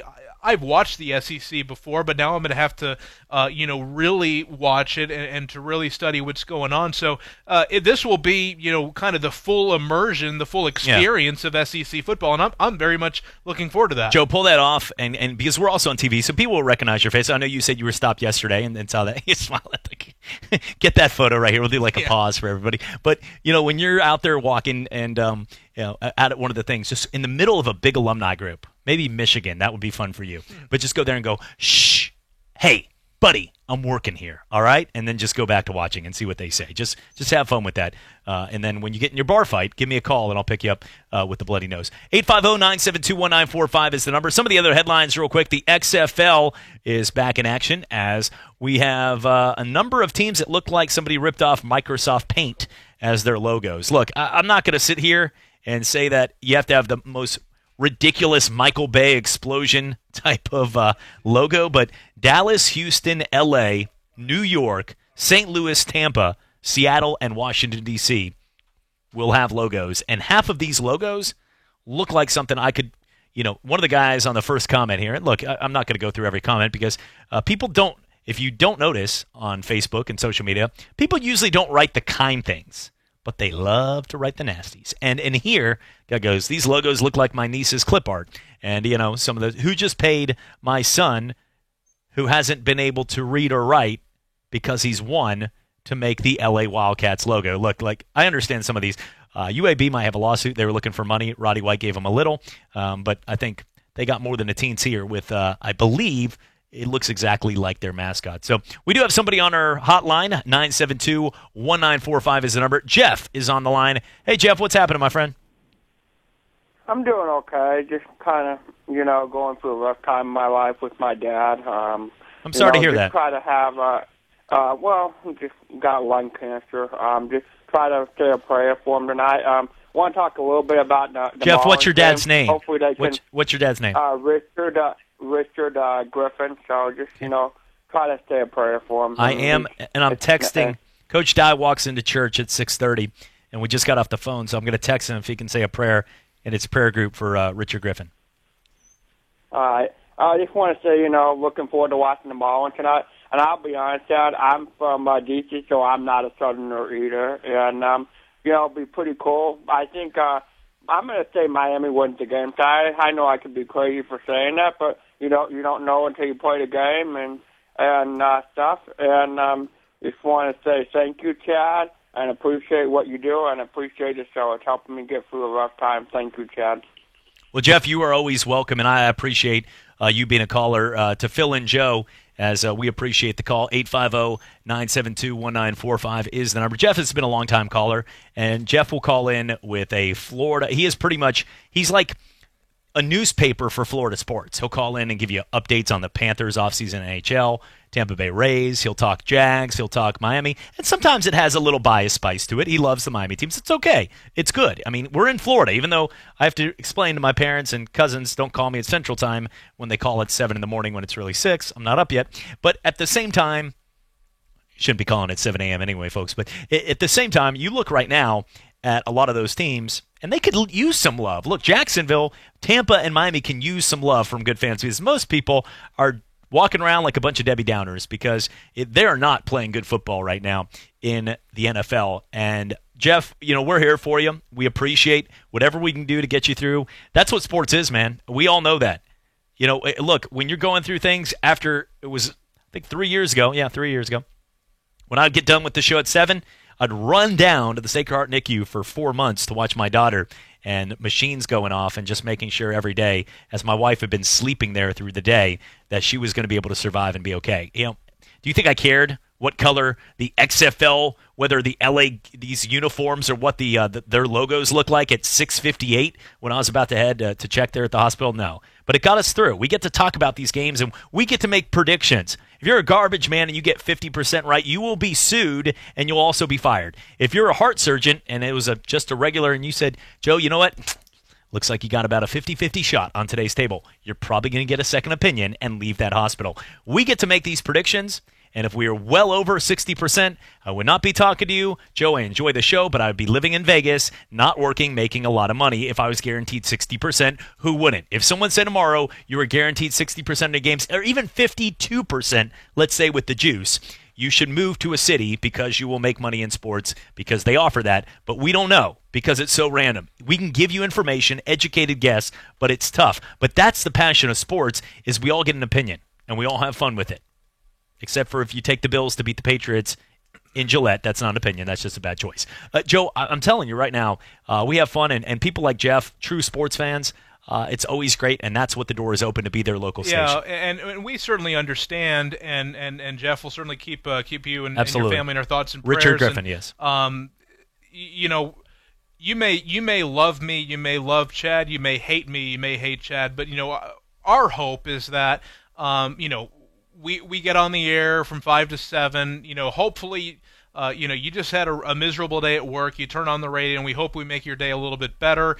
You get to kind of unwind on the way home, listen to what's going on in the world of sports, and we hope it's entertaining. That's what we want. We try to pick topics, and we try to talk about things that are topical, yes, but things that you want to listen to, things that you want to talk about, things that you miss, and that's the beauty of what sports is it's such an escape from the things that go bad in your life, and you had a bad day at work, or you've got something, you can turn on the radio, you can turn on the TV, your favorite sports team on, and just for that short period of time, you don't have to worry about anything, and we all have can speak to that personally about times where things have looked very bleak. And sports was there for us, So yeah, certainly keeping your thoughts and prayers, and I hope that's certainly our aim every day that we do this, is to make people's days a little bit better. That's right. On the way home. And a lot of times when you're younger, if you're out there, if you're single, if something's happening, you don't always know that, because heck, at one point I wanted to find Aaron Blanking Boone's address and David Flippin' Tyree after what happened in the Super Bowl and the ALCS, and I realize at this point it's not that important. Looking at some of the games, all right, Joe, just trying to – hold on. No. Okay, I'm going to imagine, as an Ohio State fan, the most memorable moment coming up here. Myself, Joe, and Jeff will break down the most memorable moments in football. I know an Alabama fan's going I know what play is coming from Auburn, and I just, every time I say that, somebody ruins their drive home. So I'm going to prepare you for it in advance on that, because that will make the list. It will make the list. The Bo Jackson jump. I mean, it doesn't have to be that one. I mean, it's going to make it. Tua's touchdown pass against Georgia. Maybe we can even out the odds on that. But looking at that guy. Oh, never mind. But when it came down to, I wasn't going to go there. For Ohio State, I would say, the most memorable moment to you, would it be that touchdown pass and beating the Miami Hurricanes in the national title? No, it would be earlier that Clearly, year. I missed the ball. It would be it would be earlier in that year, the 4th and 1 against Purdue. The Holy Buckeye call from Brett Musburger. Yep. I think that's fair. You saving that in because that was a very quick to – you made your point. I'm just – Yeah, well, I mean, because Ohio State didn't show up that day, and – they didn't show up a lot that year because they got by on the skin of their teeth a lot that season, but they went undefeated. But that particular play, I mean, Maurice Clarett was out of the game. He had the shoulder issue. We were just playing like absolute crap the entire game. And 4th and 1 on a play that did not go as designed. That was not the design play call at all, and that was completely ad-libbed there. Michael Jenkins, who went on to have a good career with the Atlanta Falcons, making that touchdown grab on a 4th and 1, and really what makes that moment is keeping the undefeated season alive too. But having Brent Musburger on the call, and just perfection as far as the Holy Buckeye. I mean, that's that moment I think really made the season. You could look at the national title game against Miami with the no call and the pass interference. That was it or was it not a pass interference? But for me, the defining moment of that season and my life as an Ohio State fan would be that 4th and 1 against Purdue. It's above Terrell Pryor's tattoo. Right there, JT Barrett's even. video. Okay, all right, but look, I as a UCF fan, you know where mine is. That parade that day at Disney. Just such a magical moment right there as we celebrate, and everybody else said, what are you guys doing, man? You didn't win anything. When we come back, we're going to talk a little more with the most memorable moments in college football. Jeffrey D. will join us if he is able to be let into the door. I know many people have gone home for the day. He'll sometimes text me like, I've been outside for 40 minutes. Can you end this segment? So we'll go get Jeff. We'll come back and we'll talk a little more on college football, NFL tomorrow. Big games in high school football. It gets set to go. UWF as well will have their scrimmage as everything gets kicked off right there. You can join the folks out there at UWF for their football fan day. They're going to have some fun and give some prizes at Penn Air Field on campus. It's all coming back right here on the Sports Drive. Hi, I'm Danica Patrick. Watching my nieces grow, play, and learn is amazing, but not every child gets to be carefree. 1 in 6 kids in the U.S. are hungry. This breaks my heart, and it's something that Feeding America is working to change. Each year, the Feeding America network of food banks rescues billions of pounds of good food that would have gone to waste and gives it to families in need. To help, visit feedingamerica.org. Brought to you by Feeding America and the Ad Council. Hey sports fans, we know that we all fumble now and then when we're headed for the end zone, and our vehicles are no exception. Next time your bad ride is a little off sides, take it to Amco Transmission, your total car care facility. And with no interest financing, even with less than perfect credit, you'll drive away feeling as if you caught the winning touchdown. You always make the right play when you take your vehicle to Amco Transmission on Davis Highway, just south of Airport Boulevard. Visit them on Facebook or call 800-GO-AMCO. AA-MCO. Calling all Florida State Seminole fans, Tomahawk Talk is here. It's your chance to be part of the conversation and let your war chant out. Hear from the experts, the super fans, and even some former players about what's happening on the field from the sidelines to the locker room. It's Tomahawk Talk on ESPN Pensacola 99.1 AM 1330. That's Tomahawk Talk this Friday at 1 on ESPN Pensacola 1330 FM 99.1. Presented in part by Gross & Schuster, Attorney at Law. Here are the ESPN Pensacola 94.5 contest rules. You can win one prize per household per contest in any 30-day period, unless specified by individual contest rules. All prizes on ESPN Pensacola 94.5 are non-transferable, non-redeemable in cash, nor exchangeable for any other prize. ESPN Pensacola 94.5 prizes must be redeemed within a 30-day period of winning, and you must be 18 years of age or older to win. For a complete list of rules, visit ESPNPensacola.com. To give batters a different look, pitchers throw a changeup. Your idea of a different look is sunglasses. That's true. But La Quinta Inns and Suites is really taking the different look thing to a new level. Definitely a major league makeover, starting with a bolder, brighter lobby full of comfortable spaces to let you settle in. Or chill out in front of a big flat screen like Wingo would. Oh, you know it. It's a changing La Quinta look to help you get in the zone and look sharp when you hit that big meeting. Prepare to win at business with La Quinta Inns and Suites. Book now at LQ.com. Hear ye, hear ye. I bringeth thee a message from a message from the king and his new trumpeter, Stephen. The king wishes me to convey his favor to thine team and thine tailgate. Not yet. He invites thee to let the Bud Light flow forth. And he also wishes me to tell thee that he toasts thee. Waiteth until the end, Stephen! With game day's favorite light lager and the slogan of his kingdom. Oh, dilly dilly. Enjoy responsibly. Bud Light Beer, AB, St. Louis, Missouri. Talk football every day with Pensacola's own Coach K. The key on offense is going to be whether Franks can come back and duplicate what he did in the last 4 games. Every weekday, noon till 1 on ESPN Pensacola, 1330 FM 99.1.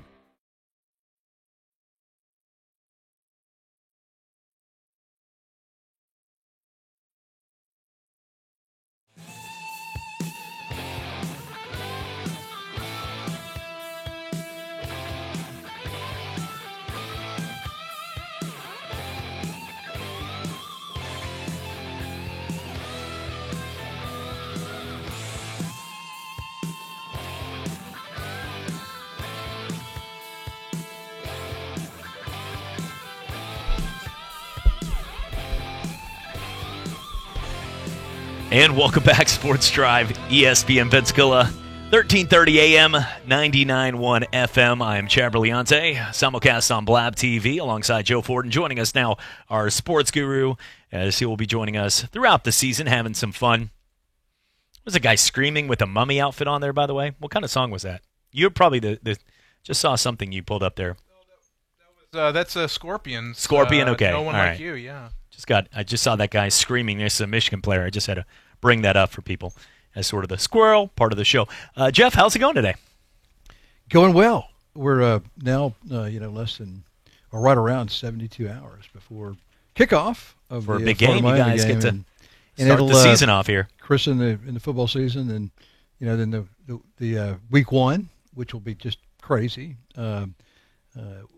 Will send fans into ecstasy. Where's your comfo meter on this one? I feel that the Gators probably have a 70% chance of winning, and I would lay the 7.5. I would do. The line's pushing a little northward now. There's a little pressure on it, and a lot of kind of inside word is that it'll probably land at 8 or 9, and we'll see what the Sharps do. But a lot of people in the Gator community that are pretty magnanimous in their choices think that line is light, and that the Gators should be a 10 to 14 point favorite. Looking at the game itself, I think one of the big differences, I don't think Dan Mullen's going to have to do anything to go crazy. They know if P. Ryan runs the football, if the defense plays a little consistent, I think the mindset of the Gators, as they should be, would be, look, Miami doesn't have enough offensive firepower. We don't know a lot about Jerron Williams and if he's going to be the guy that it goes out.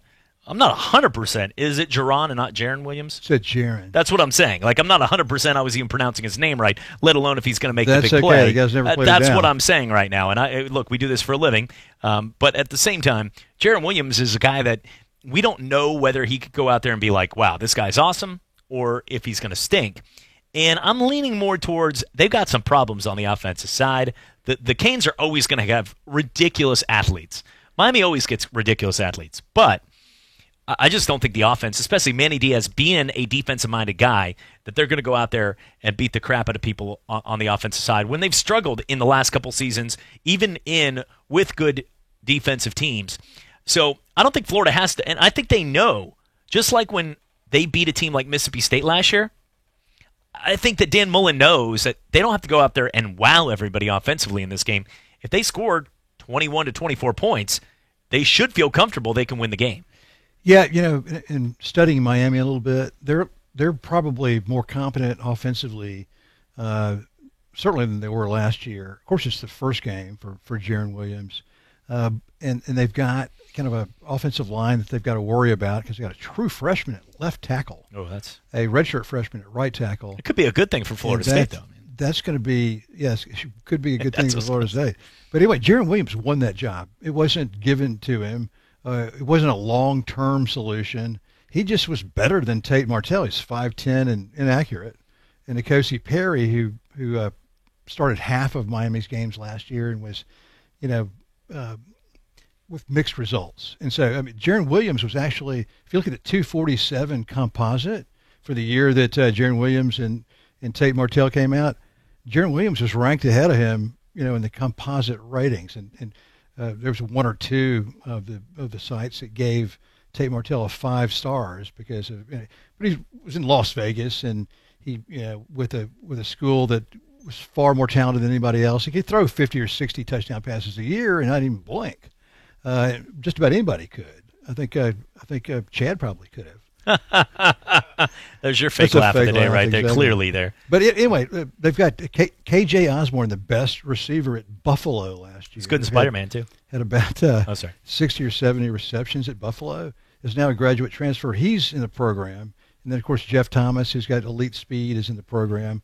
DJ Dallas and Cameron Harris were very effective running backs for him. Some pretty cool names. But can they block?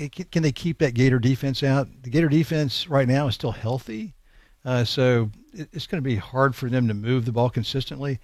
Look for the Gators to play a little soft and run up and tackle guys and make Jaron Williams move the ball down the field rather than having them play press coverage and throw a bomb for 80 yards and give Miami hope. Miami's defense is pretty good. They've got 3 linebackers that have now 4-year starters. They've started as freshmen, sophomores, juniors, and now as seniors, Shaq Quarterman, Michael Pinckney, and Zach McLeod. Those guys are pretty good football players. They lost probably 3 of their top 5 defensive linemen, but they've got a couple back, and got promising guys at the other positions. So they are replacing 3 of the 4 guys in the secondary. So Miami's a little bit better than we think they are, or people would have imagined a 7-6 team. Can they really elevate themselves this much with a brand new head coach, a brand new offensive coordinator, and Dan Enos, and also a brand new defensive coordinator? So I think that it's a tough challenge, but I think Florida has got enough. Maybe mid-season when there's attrition and Florida has some injuries, they're not nearly as effective. And you saw the Georgia game last year when Florida lost both of the starting corners, and they bringing in walk-ons and guys that just weren't SEC players. And Fromm torched them, torched C.J. McWilliams twice, and that was the difference in the ballgame. So looking forward to that game. It will kick off the season at 6 o'clock. It's going to be fun. Down here, the Northwest Florida Gator Club will be at Seville. We're going to be out there watching that game. And on Tuesday, you're going to have Steve Spurrier, the old ball coach, at Scopolo. So it should be some fun, and looking forward to being out there. Tomorrow night, I'm actually going to be out there emceeing for the Greater Seminole Club. So also at Seville, having some fun. So got to choose my words kindly. I've said some rough things, as many have, about the Seminoles. So I'm going to be kind, at least up until about 5:45 when I'm on the mic tomorrow, because you got a lot of silverware, knives, and things like that. So go Noles. All right, let's get to tell them that Jeffrey D's bullish on this year's Seminole. There you go. I will make sure to throw everything I think towards they're you. going to be 9-3 type team this year because of the very optimistic. I mean, maybe you should speak tomorrow. Then as long as Taggart just steps out of the picture and lets the offensive defensive coordinators run the show. Then they'll be the guy okay. that's getting paid $5 million to be the head coach. If he just gets off the field, they should have a pretty solid season next year. You know what? That's the formula for success. I mean, there's been a lot of head coaches that couldn't coach, but could organize. That, though. I mean, do you want Ed Orgeron to go out and run the offense? Do you want Steve Esminger running your offense? So, Dabo Swinney. Do you want Dabo Swinney to be a position coach or a coordinator? Heck no. Yeah. He's a guy that goes and motivates everybody. Do you want Charlie Weiss on your football field? Hires good people. It's a trickle down effect. No, we don't want Charlie Weiss. Joe, will Jim Tressel over under ever being coaching? No. Done? Yep. Dunzo? Okay, all right. No, he's got a really cushy job as president of Youngstown State. Okay, yeah. So yeah, he's loving that, and he won't coach again. He looks like somebody that'd be on an HBO show as like a vice principal with the whistle, with that sweater vest. So he always has jobs as cameos, and that guy like blows whistle like, it's PE time, everybody get to the... All right, let's get to the most memorable moments right here as we talk about the most memorable moments in college football. Looking right now at some of the ones, to me, the first one that comes to mind when I think of college football, the one that stands out the most, just because I remember like it was yesterday because I was watching it with a USC alumni. I remember that was nobody and the Pete Carroll saga of not being able to guard Vince Young. I mean, I remember Vince Young did everything, and let's just listen to a classic moment. It's Keith Jackson, isn't it? Yeah. He's going for the corner. He's got it. Just the amazement right there to win on that. And for the life of me, how you do not QB contain a guy that was just crushing you all day long. I mean, they allowed Vince Young to scramble and make plays, and nobody said, okay, we're just going to put a linebacker, and the only thing you can do is try to stop Vince Young. And every single time they do a zone read and get crushed. I think that one to me always stands out. Vince Young could be looked at as one of the greatest college quarterbacks of all time. And what he did to solidify the victory in a national title, when you're the big man and you walk in, you literally, especially as a quarterback, and you run for the touchdown yourself to win the game, it's even that much more of a fabulous moment. That, to me, the Vince Young over USC is one I'm always going to remember probably first when I think about great plays to win the national title, what it's all about. Yeah, that was a great play. It really was. And it got Mack Brown a national title, and his first and only national title, because he's not going to win one in North Carolina. What a helpless feeling it must have been for USC to know exactly what was coming the entire game and to be absolutely powerless to stop it. That was probably what Cam Newton felt like his entire year in the SEC, of just knowing, I know that I am better than you, and there is nothing that you can do. There's nothing you can scheme up to stop me. How powerful that must feel like, you know? Mm-hmm. And for Vince Young to not only do it then, but the year before, he was in the Rose Bowl against Michigan and did the exact same thing. And so, certainly not a surprise to think that Vince Young was going to use his legs. He was going to do whatever he could. But to be that successful on that stage 2 years in a row, in very much the same fashion, for me, Vince Young is certainly one of the top 5 college quarterbacks of all time, given how just so dominant that he was. I mean, he had a lot of guys around him, but it was Vince's show. And not only that, he can live back to those. Some guys, they make memories in college and then they transition to the NFL and make more. Vince Young does kids' birthday parties for $2,500 a pop in Texas, and with clowns because he's just out of the league and he's. I'm pretty sure though he is. He was the quarterback the last time Jeff Fisher had a winning record in the NFL though. So he's got that. That is a feat. That might be bigger than the touchdown run. If he can give Jeff Fisher a winning record, that's up there with that touchdown run for the championship. When we come back, we are going to take a look at all the big moments from Boise State to the kick six to Band is on the field, and the moments from Lindsey Scott to 5th down. That's not really a fun moment, just a horrible job by the refs. We're coming back for more. Doug Flutie, can't forget him. And I love your cereal. Not really. It's okay, but it supports autism. We're coming back for more right here in the Sports Drive.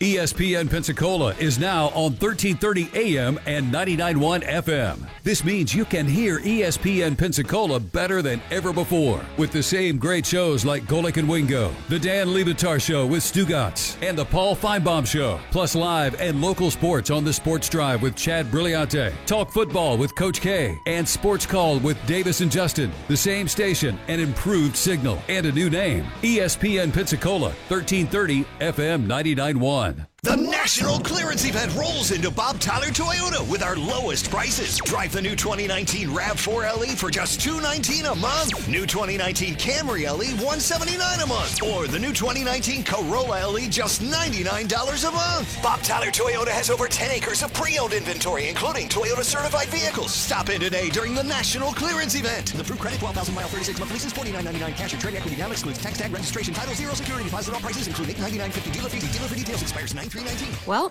I finally did it. I opened a 401k.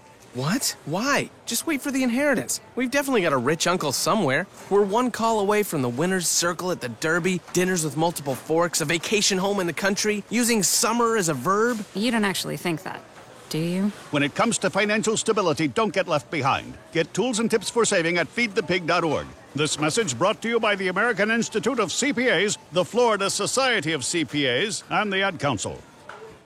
When working at a growing business, you wear many hats. The new business hat, the buying toner for the copy machine hat, the sifting through tons of resumes hat. You can throw away that last hat thanks to Indeed.com. When posting your job, Indeed lets you add screener questions that give you a less time-consuming route to your short list of qualified candidates. So go ahead, dust off that extra long lunch hat. Hiring's better when you've got your short list. Save time on hiring when you post a job on Indeed. Get started today at Indeed.com/hire. I'm Little Teapot, short and stout.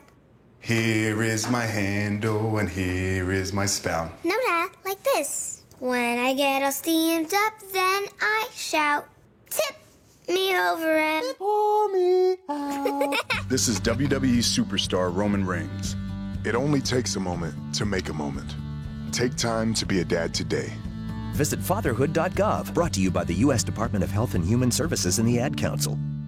ESPN Radio is taking over ESPN News. You can now watch your favorite radio shows all in one place. From Golick and Wingo. Oh, yeah. To the Dan Levitar Show with Stugatz. All right, I'm available every day, thanks. To the Stephen A. Smith Show. I just don't understand this guy. To the Will Kane Show. It's my job to tell the truth. From morning to night, the best of ESPN Radio is now available on ESPN News. Talk football every day with Pensacola's own Coach K. The key on offense is going to be whether Franks can come back and duplicate what he did in the last 4 games. Every weekday, noon till 1 on ESPN Pensacola, 1330 FM 99.1.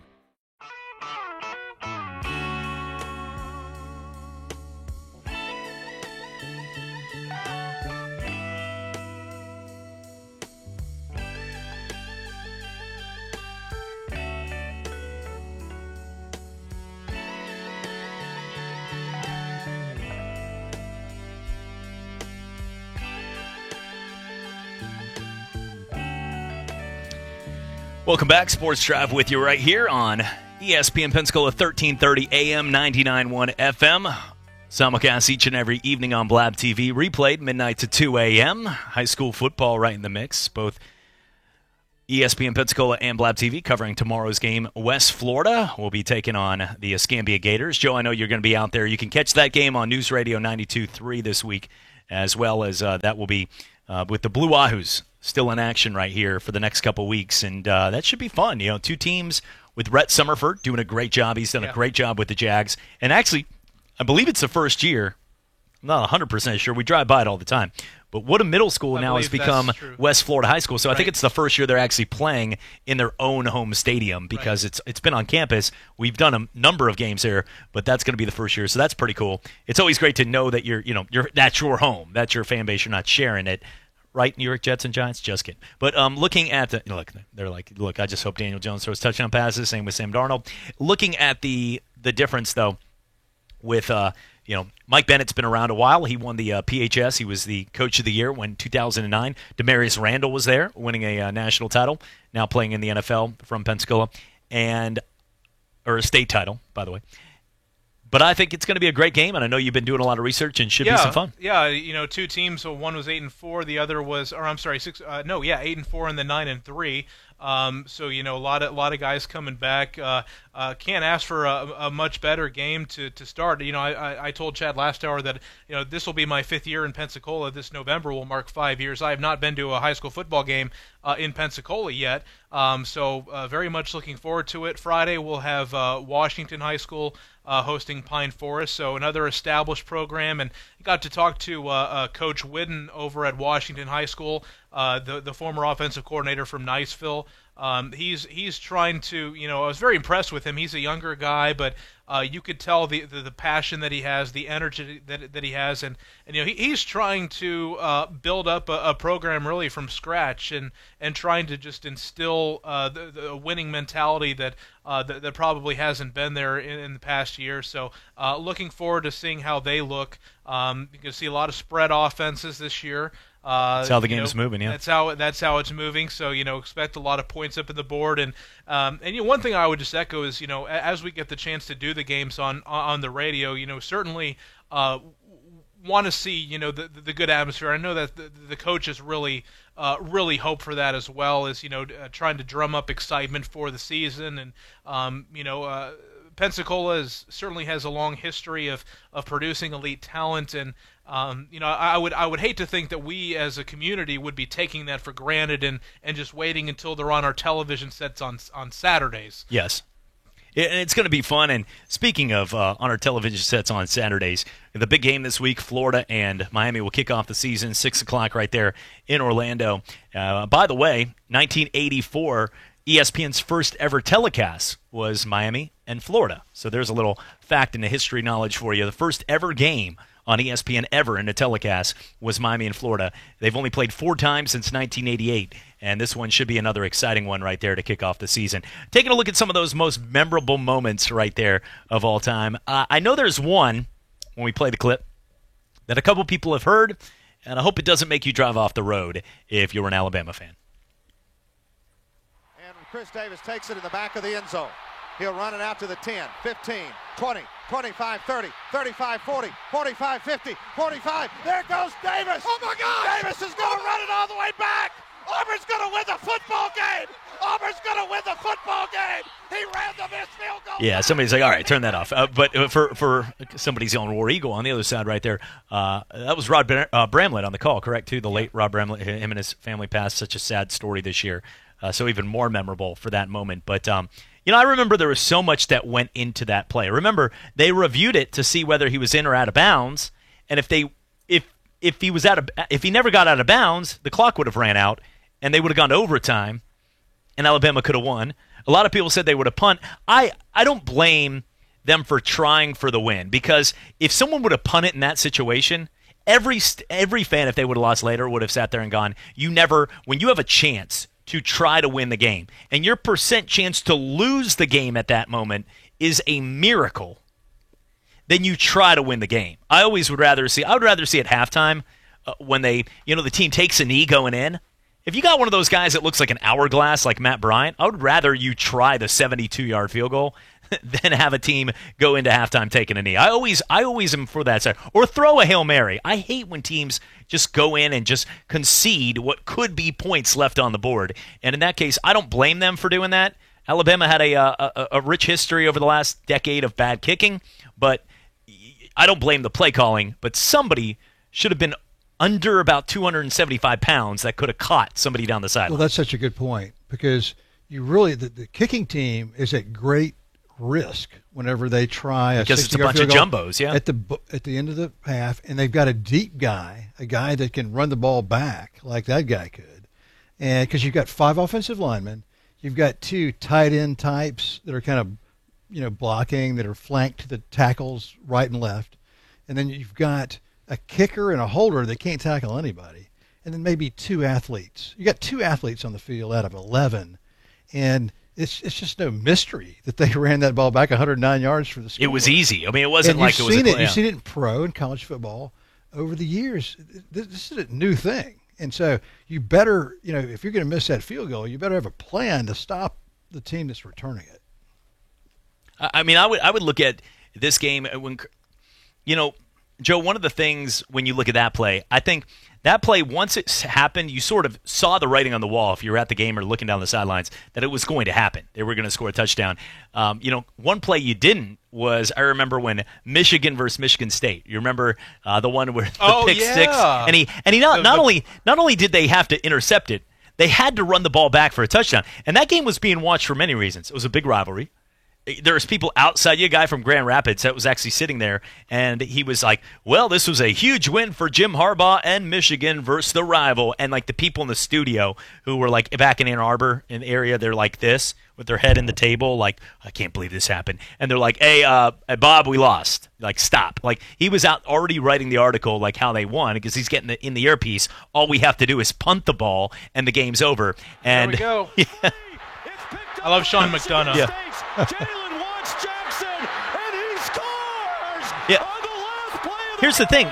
Some of those games, it's a crazy moment where that guy became a meme with his hands on his heads and the yellow jacket. Cobra. Yeah. One of the Jim Harbaugh. That maybe like started sparking the Jim Harbaugh already. He was already a little hated. But on that moment, not only did they pick it, but a lot of games, it's like that moment would have maybe sent it to overtime. They had to score. The clock ran out. So if they get tackled at the 1, it's just a crazy play that nothing ever came of it. So they had to get the ball in the end zone on top of it. And the LSU game was on after that. And I remember everybody was waiting around as an LSU with an alumni that lived and breathed purple and gold.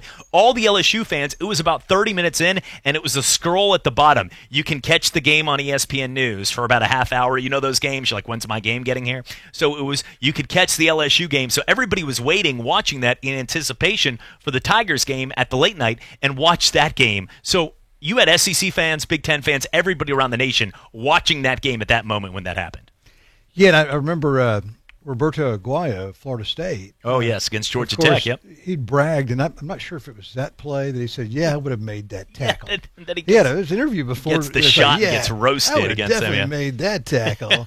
And then, he misses he gets the field goal partially blocked, and they run it back, and he's the last guy there, and he didn't make the tackle. So, famous last words. I mean, it's kind of like Tate Martell saying, like, listen, Justin Fields, don't strike out twice. There's been some classic moments as we get ready for college football. The countdown 3 days away from when toe meets leather. We're taking a look here at the biggest and most memorable plays from across the board, from kick six to, well, when we come back, one where a couple people out there make some good potatoes on a blue field might remember, this time against Adrian Peterson, who could use some money from this video's rights after losing $5 million one day. It's coming back for more right here in the Sports Drive. What if people had a battery level icon? Like on your phone. You'd see a lot of us in need of a recharge. Thank goodness there's 5-Hour Energy.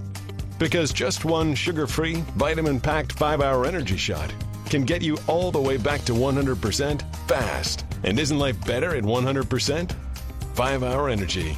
Get back to 100%. For more information, visit 5hourenergy.com. When Jamie Stevens got out of the Navy in 1968, he opened J&D Cleaners. With his commitment to quality cleaning at fair prices, the business grew to become the best dry cleaners in Santa Rosa County. Jimmy's son, Corey, owns J&D Cleaners now, and he shares the family commitment to excellence. J&D Cleaners has discounts for military uniforms, on-site alterations, and a convenient drive-through window at the Milton location. Trust your clothes to J&D Cleaners on Stewart Street, just north of 90 in Milton, and on Woodbine Road, just south of 5 Points and Pace. It's J&D Cleaners. Coach K brings football to life year-round. The teams, the players, and the front office. Well, we're very appreciative to Dabo Swinney, the head coach of the national champion Clemson Tigers, to take the time to be with us. Talk football with Coach K every day at noon on your radio. He does possess the skills necessary to play and be successful in the National Football League or anywhere else. And Coach K live on Facebook and YouTube at ESPN Pensacola 94.5.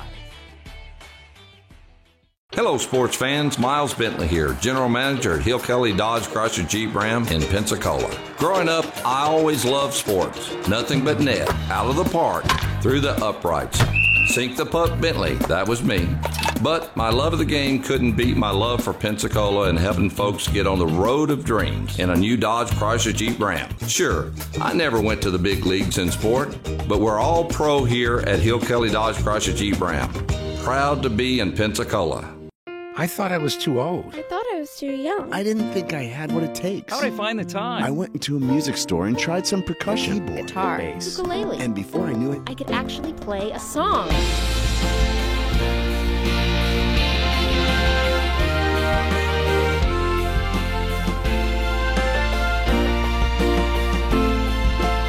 Why make excuses when you can make music? Just play. This message brought to you by the NAM Foundation.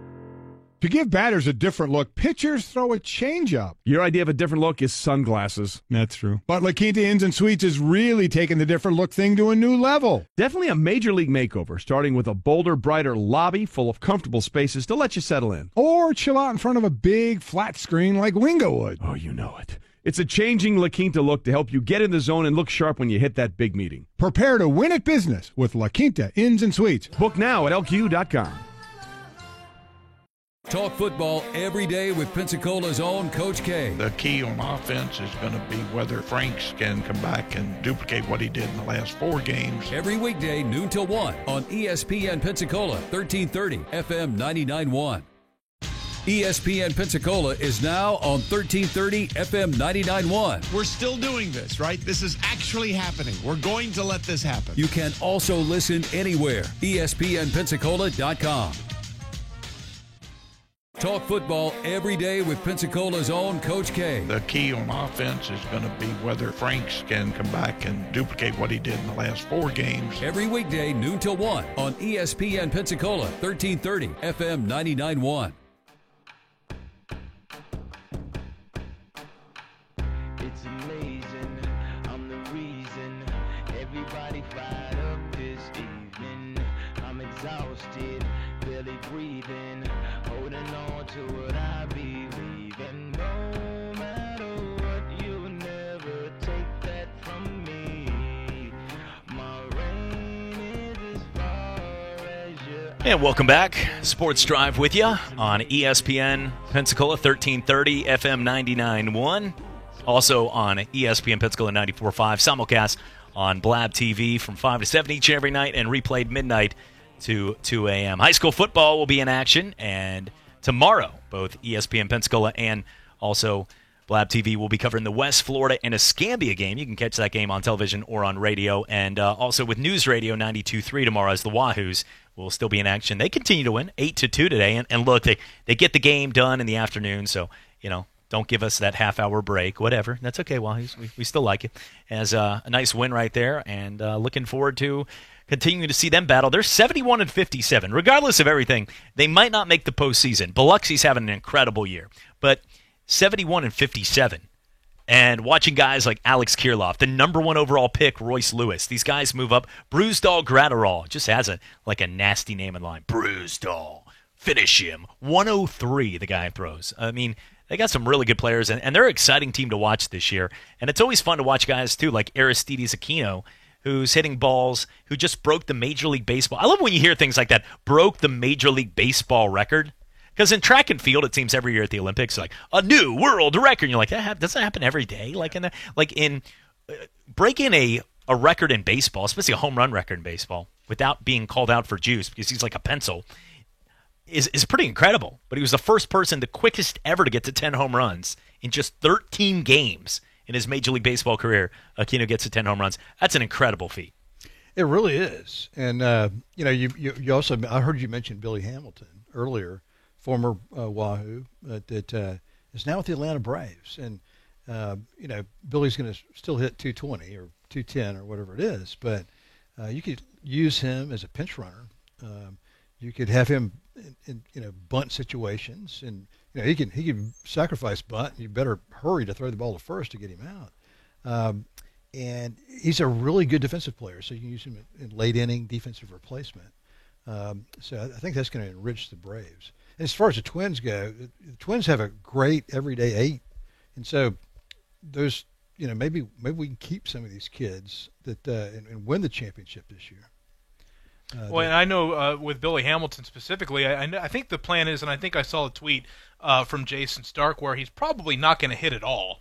But with his speed, as long as he has that speed and the defensive ability, he's going to be able to find work, right? Well, and especially where the Braves are at that spot, guys, where they've got an eye on one team, and that's the LA Dodgers. Right. If you look at them, they're in second place and clear second place. The Phillies have had some problems with their starting rotation. Jake Arrieta's out now for the season, too, and he was at best. Washington's got a lot of hitters, but they've look, Max Scherzer's out. They have a number of guys on their DL right now. That's not good for them. It's LA and the Atlanta Braves right now are the two dominant teams right now in the NL, and to beat LA, you have to have everything. You have to find ways to you're not going to score 8 runs against Kershaw on those guys. It just doesn't happen. I think people were shocked yesterday. They were down 2-0 to the Toronto Blue Jays. Someone texted me like, "What's happening?" Final score was like 16-3. The Dodgers won. But when you look at the Braves, when you get to that play, Adron Chambers from Pensacola was an intricate part of when the St. Louis Cardinals, David Freese, they won that World Series, Alan Craig, all the guys, because he would get on base and steal a couple and get into scoring position. And you have a lot of 3-1, 3-2 victories at that point. And having Billy Hamilton, if Brian McCann walks and your team's trailing 2-1 late, there's a good chance Brian McCann's going to be, have a hard time making it to third base alone. Right. You get Billy, he steals first, gets over to third, it's a sacrifice fly, and they tie the game. Those are the things that he's going to be used a lot when it gets to the postseason. And postseason baseball is all about manufacturing runs. So we hear that Dave term. Roberts in the Boston Red Sox always will be famous. We hear that term, and especially when you get into a 5-game series, a 7-game series where all bets are off. Being a huge Cubs fan, I can't tell you how many times where it could have gone the other way against the Cubs, and we all being baseball fans, and if we've been in a playoff push, we certainly all know and understand that. So a really smart decision by the Braves to bring him in. Again, you hit the nail on the head. You're battling against a team that has a lot of depth all over the place. Best pitching staff probably in the game right now. But the way that baseball has been moving, especially in the postseason, is not having starters go the 6, 7, 8 innings, but getting to their bullpen a lot earlier, playing matchups a lot sooner in turns around the order. And you're in a 1-run game late in the 8th inning, and Kenley Jansen's on the bump or whoever it is, and you get a guy on base, and Billy Hamilton all of a sudden with the speed that nobody else in the game has. That's why he's on that team. Absolutely. You end up say the Braves and Dodgers hypothetically tied in the 8th inning, or the Braves are down a run, and McCann or somebody else. The Braves now have enough depth that they can replace anybody but Freddie Freeman and Acuna. Well, they can replace him too, because the guy that came in when he was benched the other day hit a grand slam home run. But they can walks a triple for Billy. Literally. You get him to if he gets a little crack, he'll take second, and single drives in the run. You either win or you tie or whatever you need in that situation. I think it's a really good pickup for the Braves because. As Joe just mentioned, postseason baseball is tight, and it's rare that you're going to win by 6 or 8 runs. And so I think that it'll be fun to watch Billy Hamilton in the playoffs. And you're a Cubs fan.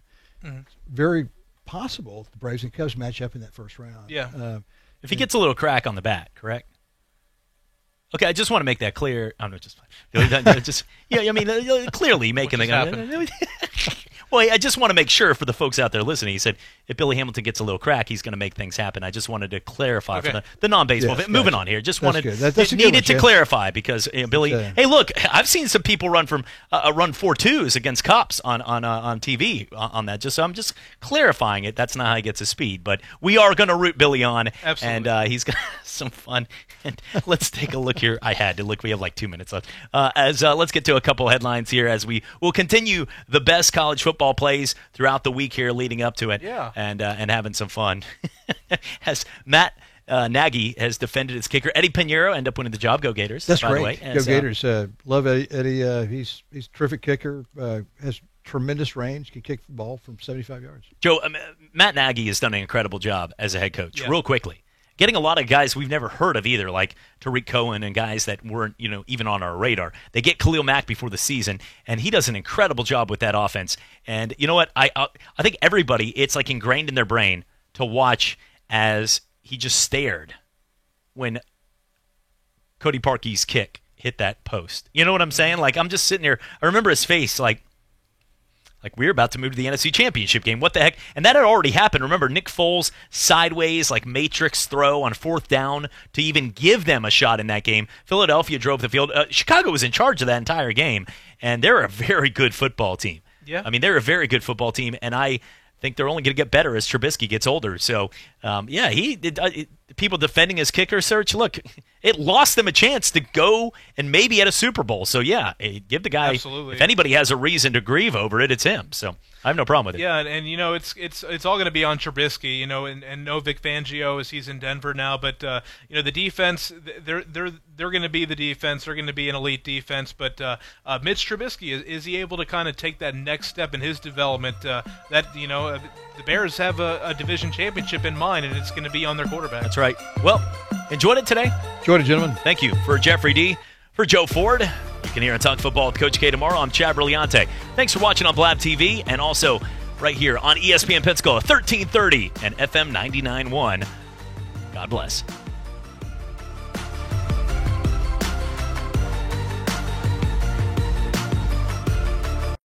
It's almost fall, and that means football. And ESPN Pensacola 1330 is all about football. We've got UWF Argos football every Saturday, high school football every Friday night. If you'd like to partner with ESPN Pensacola as a sponsor or promotional